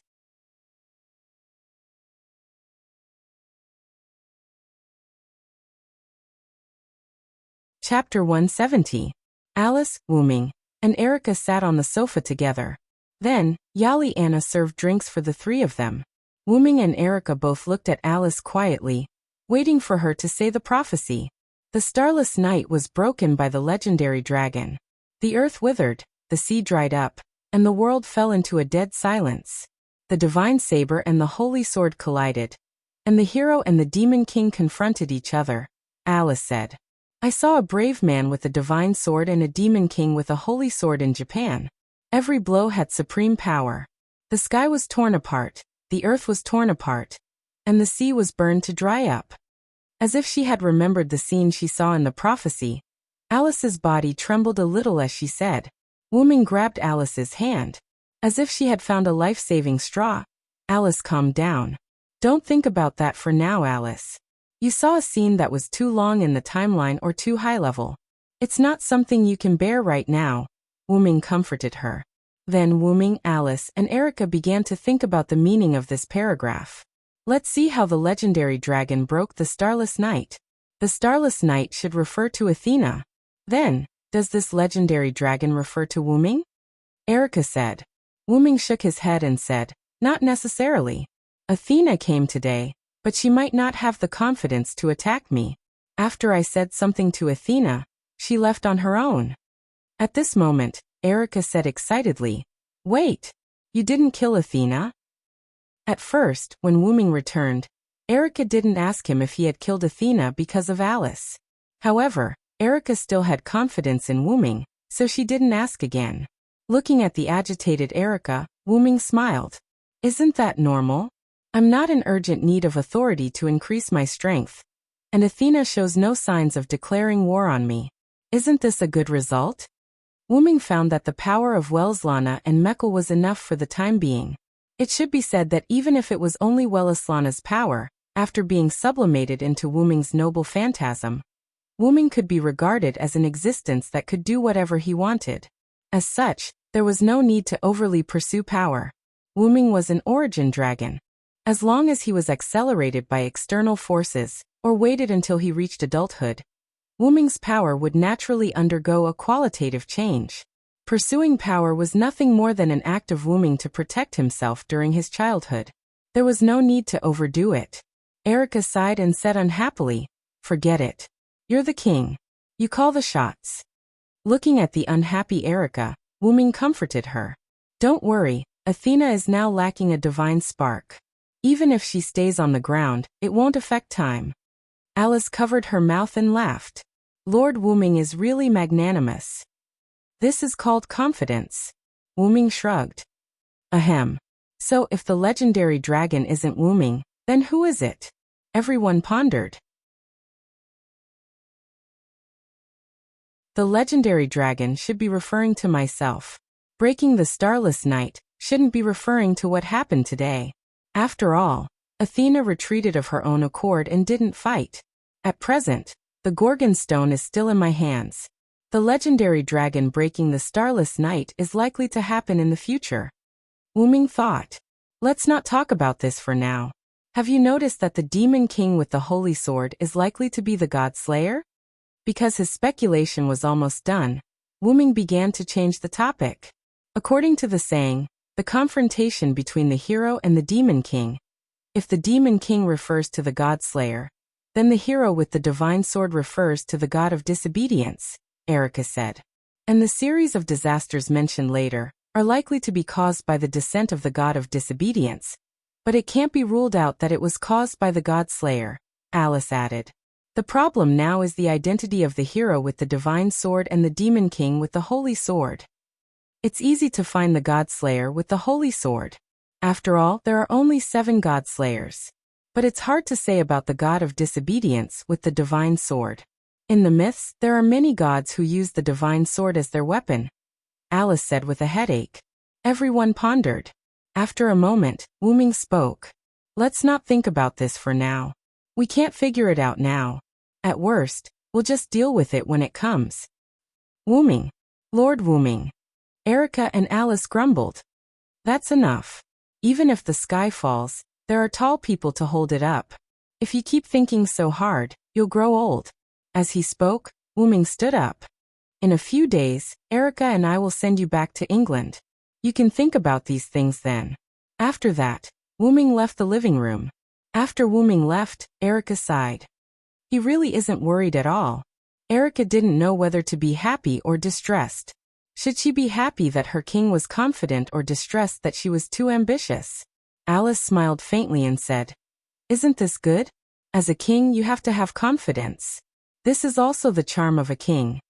That's because Your Highness Alice has a good mentality.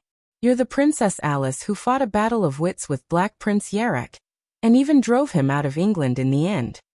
That's all thanks to the help of Miss Erica's uncle, Lord Paul, said Alice.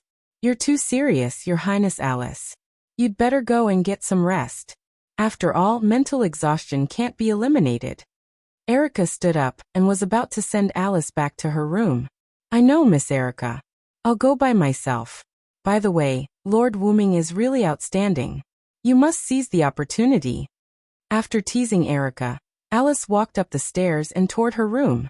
Erica blushed but didn't say anything. Seize the opportunity. On the other side, Wuming sat at his desk and picked up the book that recorded the myths again.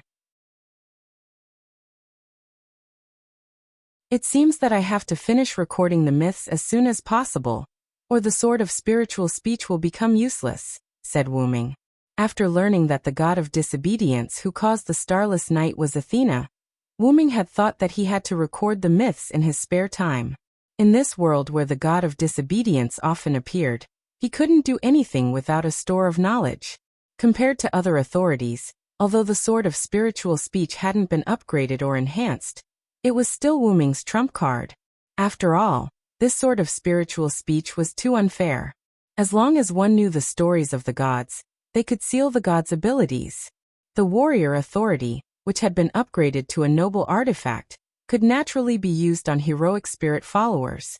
It was a great weapon. How could he not cherish it?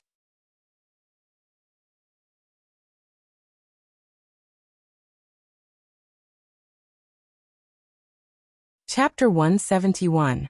After spending a few days with Wuming, he had almost recorded all the mythical stories provided by Erica's organization, the Black Cross. Of course, it was all thanks to Kalis that he was able to complete it so quickly.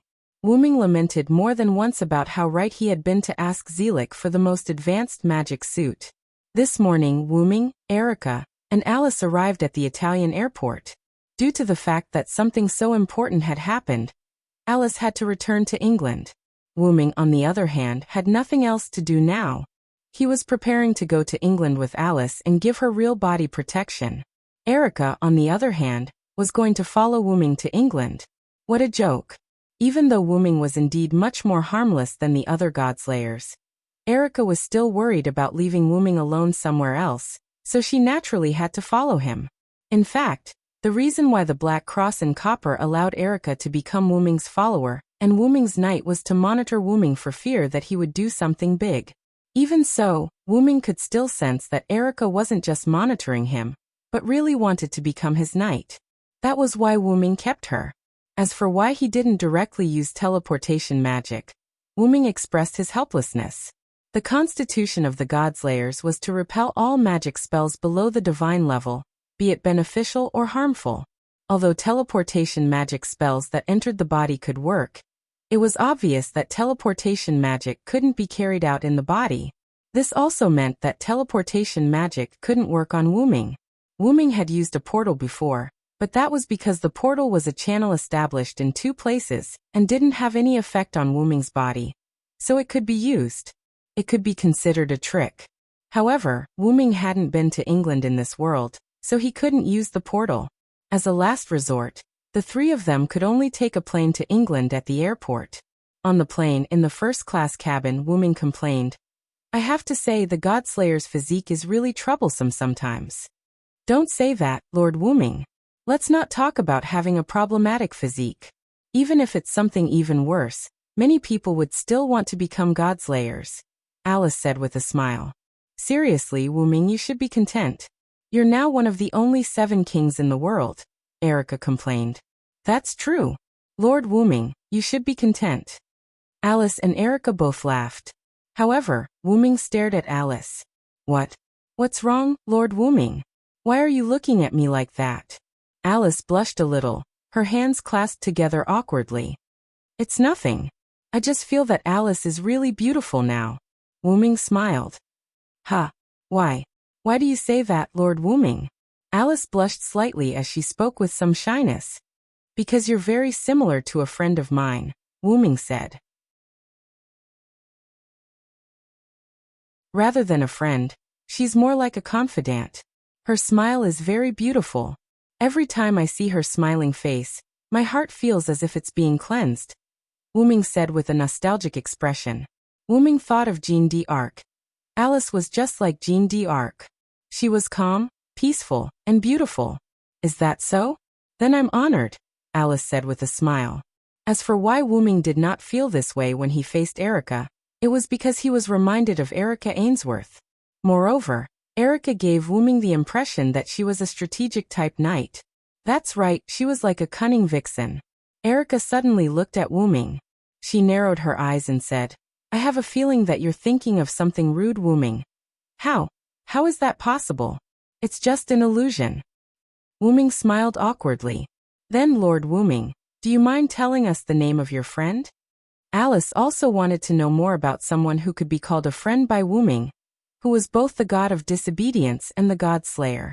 Erica also looked at Wu-ming curiously, hoping that Wu-ming could answer.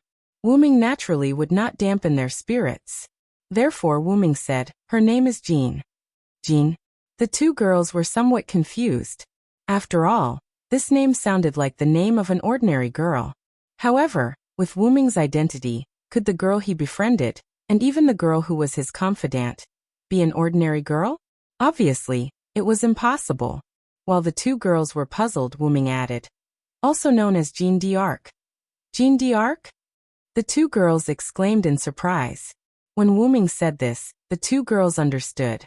Although the name Jeanne d'Arc sounded like an ordinary girl's name, if there was a famous Jeanne d'Arc, it would be her. Could it be the Saintess of France, Jeanne d'Arc? Erica asked. Alice also looked at Wu-ming with concern in her eyes. Wu-ming nodded with a smile and said, "Although she is France's Jeanne d'Arc, she has always denied that she is the Saintess. Ever since I led the people to war, from the moment I raised the flag, my hands have been stained with blood. This is what she once said to me. Because Jeanne d'Arc was canonized hundreds of years after she was executed, logically speaking, she should not have said such a thing.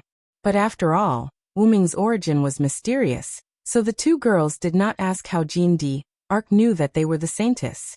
Then, with the feeling of the plane sinking, the three knew that they were about to arrive in England, so they did not discuss anything else.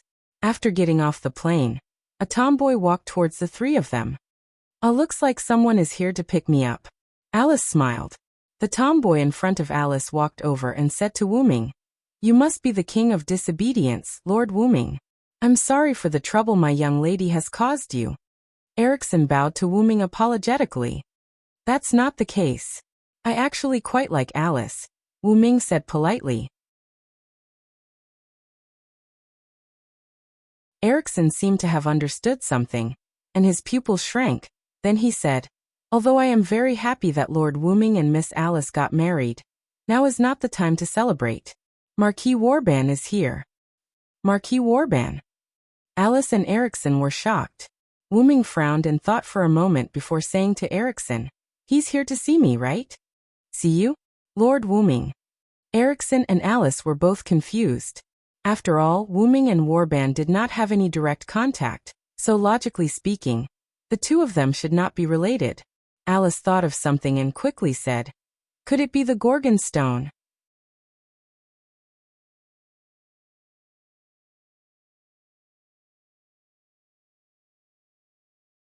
Chapter 172. It was an ordinary car. Erikson was in the driver's seat, Alice was in the passenger seat, and Wu-ming and Erica were in the back.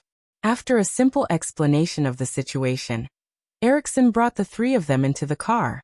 No one spoke in the car. Firstly, it was because of Marquis Woban. Secondly, it was because of the oppressive atmosphere. Going back to the topic Alice had mentioned earlier, Woban was here for the Gorgon stone.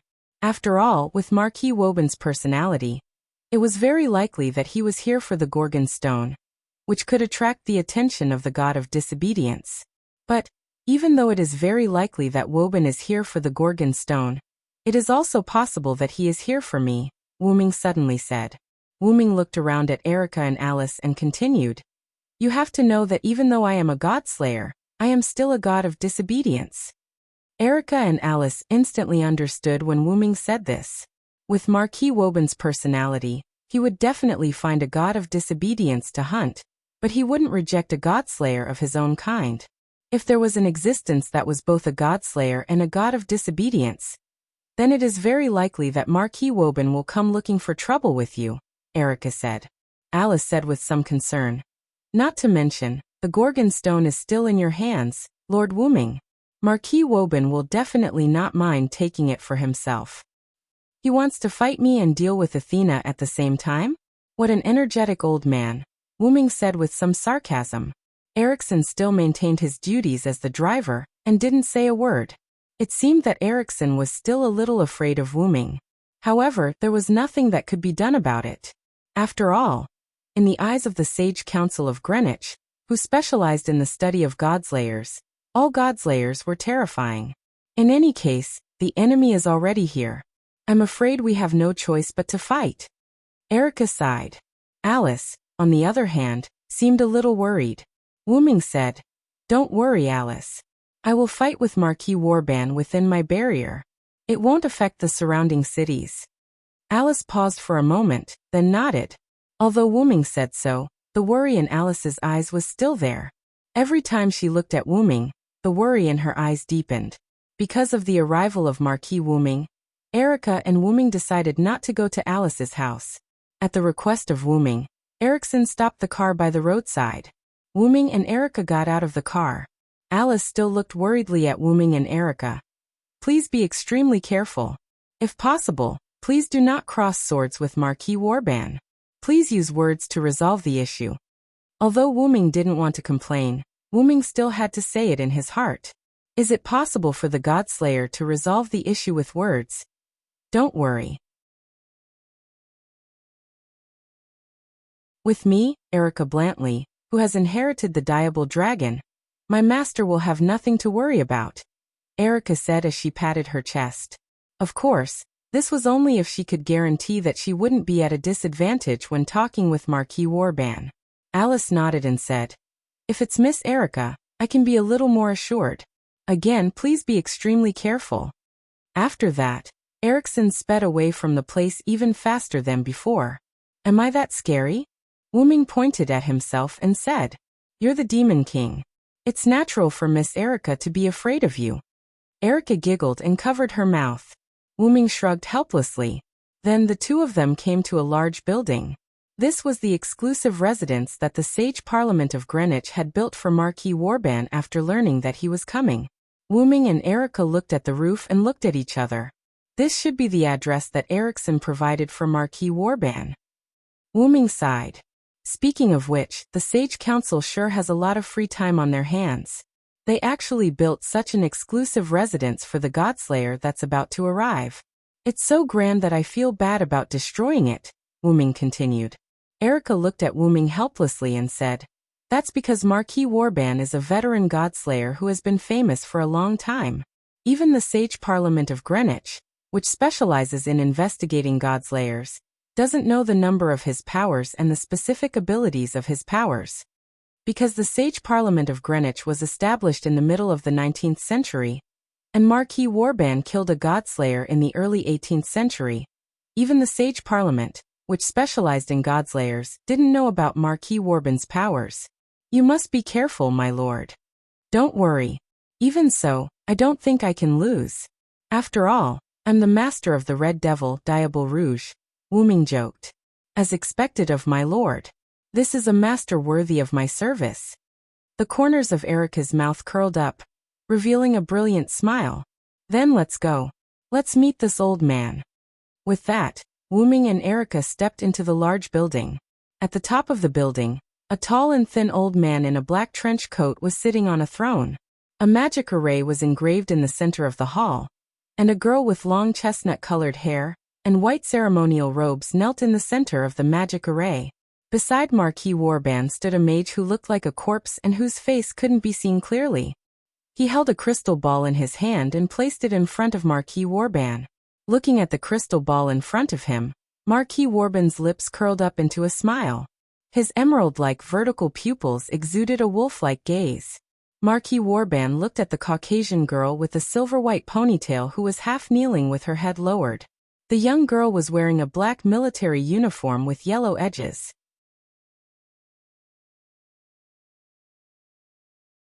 She had a blue-gray striped shawl draped over her shoulders, a matching short skirt, white knee-high socks and brown high boots. Her silver-white hair was tied into a high ponytail with a thin blue thread. The young girl seemed to be full of exotic charm. Now is the time to show your strength. Don't disappoint me, Liliana Kranikar. Liliana lowered her head even more and said, Yes, master. I won't disappoint my lord. With that, the girl called Liliana left.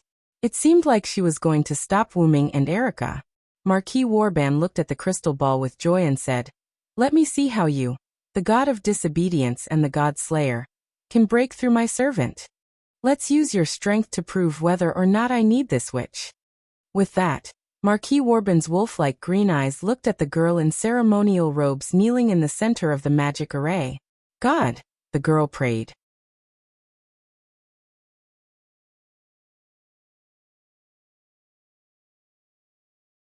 Chapter 173. As soon as they walked into the building, Wu-Ming and Erica were attacked by a large number of undead. After slashing the last undead with Reinhardt, Erica turned to Wu-Ming, who had dealt with some of the undead, and was standing by the side, watching her on the phone. After seeing Erica destroy the last undead, Wu-Ming hung up the phone. Thank you for your hard work, Erica. Wu-Ming said. It's my honor to clear the way for Master. Erica said with a charming smile. That may be the case, but these undead are all at the level of Grand Knights. Nominally, they are the strongest fighting force below the Godslayer. Wu-Ming was right. Each of these materialized undead had the power of a Great Knight, which was the highest level below the Godslayer. Erica, who was only 16 years old, had reached the Great Knight level at this moment. Because of her loyalty to Wu-Ming, she received the title of Red Devil. The reason why she was said to be the strongest combat power below the Godslayer was that there was now an additional level, Paladin. The former Red Demon, Diable Rouge, Erica's uncle, Paul Brantley, who fought against the Black Prince Yarek with Alice, was promoted to a paladin because of his deeds of fighting against the Godslayer.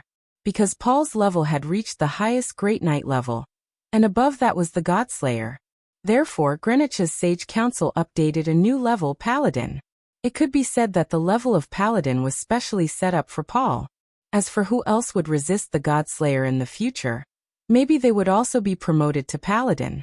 Because the theorem that humans could not defeat the Godslayer had been deeply rooted in people's hearts, the level of paladin was set up for those who were above Great Knight, but not the Godslayer. Erica, who was only 16 years old, was able to reach the level of Great Knight. Coupled with her excellent character, it could be seen how good Erica was as a knight. Of course, but it would be better if you leave these people to me, Wu Ming. I, Erica Brantley, will clear everything for my master. At this moment, Erica was like a proud lioness, full of pride. Yes, next time. I'm in a hurry now. I can't wait to see this old man. Afterward, Wu Ming and Erica walked up the stairs leading to a higher floor. Was that a call from Salvatore just now? Erica asked Wu Ming as they hurried along. Well, he's the only one who can know my phone number and call me. Wu Ming looked a little tired at the moment and sighed. After being knocked unconscious by Wu Ming, Salvatore took almost 3 days to wake up. The first thing Salvatore did after waking up was to call Wu Ming. At this time, Wu Ming came to Marquis Wu Ming's building, so the scene of Erica cleaning up the undead appeared. That guy said something like, "You must be looking for trouble with old Master Warband now, so don't die. That old man is quite difficult to deal with, my good friend Wu Ming." Speaking of which, when did I become his best friend? Wu Ming smiled calmly. It was obvious that he felt helpless towards this fellow. Erica smiled slightly, showing a charming smile at the corner of her mouth. Salvatore must have regarded you as a strong opponent. You should know that Salvatore is an idiot in all aspects except swordsmanship. Since he can remember your name, Wu Ming, it means that he has regarded you as a strong opponent. In fact, Erica was right. Salvatore was knocked unconscious in a few moves. Although there was a certain degree of luck and the other party was not familiar with Wu Ming's ability, Salvatore thought that a loss was a loss. As a result, Salvatore remembered Wu Ming. I wanted to ask him if he knew about Marquis Warband's authority. As a result, this guy said, "How can I remember this kind of thing? Just hit him." I don't know what to say. Wu Ming sighed again. I'm also a fool for counting on that idiot. Erica smiled. Wu Ming is more like a human than the god of disobedience and the Godslayer. Wu Ming could not help but think of his previous life. If Wu Ming was not picked up by the old dean, who knows what he would have become now? He might become even weirder because no one took care of him, and he would look down on humans completely. Because of this, Wu Ming respected the old man who had passed away the most. Wu Ming was indeed a problematic child. Wu Ming could not despise humans now, thanks to the people Wu Ming met. Wu Ming's second most respected person and his skills mentor. Wu Ming was naturally very important to Wu Ming. Ireland, Britain, Uruk, Nasalik, France and Toki City, Japan. Wu Ming recalled the lands he had experienced and the various people he had met. Thinking of this, Wu Ming was in a much better mood.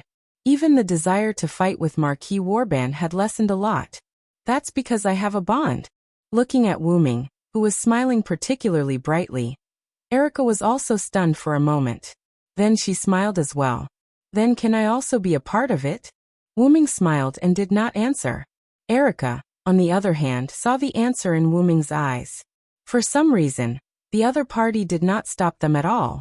Wu Ming and Erica did not encounter any enemies along the way. In the end, when Wu Ming and Erica were about to reach the top, a young girl walked out of the darkness. So it's you, Lily. It seemed to be someone Erica knew. Seeing that she had taken out a silver military knife, Wu Ming did not say anything and continued to walk to the top. I'll leave it to you, Erica. Yes, my lord. Erica watched Wu Ming leave before looking at Liliana. It's really fate to meet you here. I thought the rumors that you went to Marquis Warband's place were false. Liliana looked at Erica with a serious expression. Holding the silver military knife in her hand, she said, There's no need to catch up. I've received Marquis Warband's order to stop you. Although I can't stop the advance of the king of disobedience, I can stop your advance." As she spoke, Liliana's military knife began to glow. "Is that so?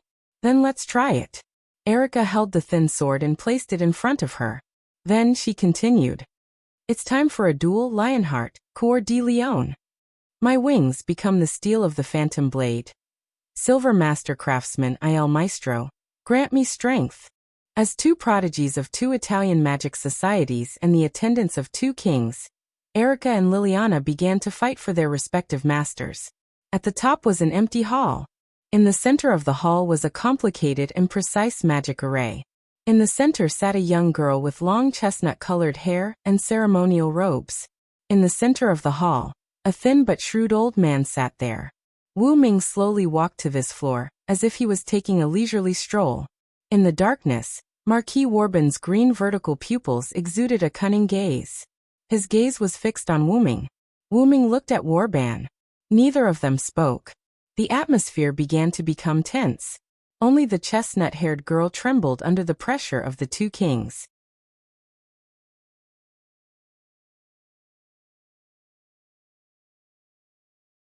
Chapter 174. After about 10 minutes of stalemate, Marquis Warban spoke first. "I didn't expect the god of disobedience to become a godslayer. This is something I have never encountered in the past 300 years. Warban's voice sounded a bit old. He was an old man with a story, but Wu Ming didn't care about that. "Now I'm a godslayer. Let's not talk about the identity of the god of disobedience. Warban, you came to England to find me, right?" Wu Ming crossed his arms in front of his chest with a calm expression and a smile on his face. "Of course, otherwise, I wouldn't have brought this witch all the way from Japan to England. I am very interested in the Gorgon Stone and the fact that you are a godslayer, but I didn't expect you to come to me on your own accord. However, this saves me a lot of effort." The green light in Marquis Warban's eyes shone even more brightly. Warban said and looked at the girl in the center of the magic formation. Wu Ming also looked at the witch. Generally speaking, the Yuan witch was the descendant of the god ancestor. Those girls would be given the highest level of Yuan witch, and generally, they would have the special skill spirit vision. Alice, who possessed spirit vision, was also known as the witch concubine. However, Alice was more like the witch Yuan, an extension of the witch concubine. These magi all relied on their own cultivation to obtain their spirit vision, so their spirit vision was much more powerful than those who were born magi. Just like Alice could see the future for a long time, the witch kneeling in the magic formation couldn't see the future too far away like Alice. But this kind of witch had other functions, such as summoning the god of disobedience. "Do you want this witch to use Gorgon Stone to summon the god of disobedience?" Wu Ming continued. "Judging from the level of this magic formation, and the number of people who can summon the god of disobedience, once the summoning ritual is successful, this witch's life will be gone." Wu Ming's words caused Miss Witch, who was inside the magic array, to shudder. However, Wu Ming noticed her shudder. It seems that our Marquis Warban did not inform this young lady of the consequences. "Of course." Marquis Warban stood up and continued. "It's just a human. If it's broken, we can just replace it." The words of the Marquis caused Witch Yuan's heart to sink. She no longer had any hope of being rescued. After all, there were two demon kings here. Is that so, Wu Ming? Looks like you can't understand the meaning of human existence after becoming a godslayer," Wu Ming said sarcastically. "Then, I'll take back my words." Wu Ming walked towards Miss Witch. "Today, I'll fight you as the god of disobedience, Warban." Wu Ming stood in front of Miss Witch, protecting her. Then Wu Ming looked at Wu Ming. "Let me once again carry out my identity as the god of disobedience and protect the humans. Then as the godslayer, I'll kill you who protects the humans." At this moment, both the god of disobedience and the godslayer burst forth with their magic power. A massive pillar of magic power materialized above Wu Ming and Warban, breaking through the ceiling. Miss Witch recovered from her despair and looked at the god of disobedience, and the godslayer standing in front of her with a trace of doubt in her eyes. The undead king's nest of darkness, the land of the opposite sex, the home of absolute evil. Wu Ming took out the staff of Anziergen from the golden ripples and began to chant an incantation. Marquis Warban looked at Wu Ming with interest and did not choose to stop him. Show thy 10-layered barrier, and seize the enemy who dares to provoke me. Anziergen slammed the staff of Anziergen on the ground. In an instant, Wu Ming and Warban's vision turned white. When his eyes took in the scenery once more, Marquis Warban found himself on a sparkling, boundless ice plain. Oh, this is interesting, really interesting. The god of disobedience. Marquis Warban became excited and began to laugh loudly. Suddenly, a piercing cold wind began to blow. This feeling. I haven't felt this feeling of death for a long time. Ha ha ha. Feeling the cold wind gradually blowing around him, Marquis Warban laughed happily. It was obvious that the cold wind could cause harm to him. For the bored Marquis Warban, that was exactly what he was looking for. Wu Ming looked at Warban, who was covered in a layer of frost, but he did not show any complacency. As the one who controlled the inherent barrier, Nasarik's fifth ice layer appeared in front of Nasarik. Although the god's layers had extremely terrifying magic resistance, the essence of the inherent enchantment was a secret technique that allowed the spiritual world to invade the real world and drag the people around it into the spiritual world.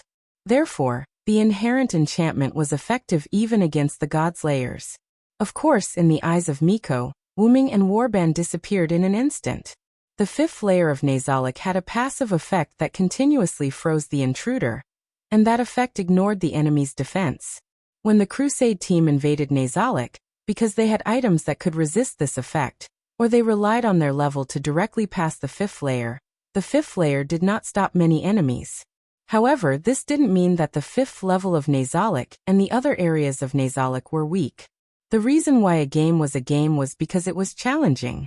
As a hidden dungeon, it was extremely difficult to clear Nasalik.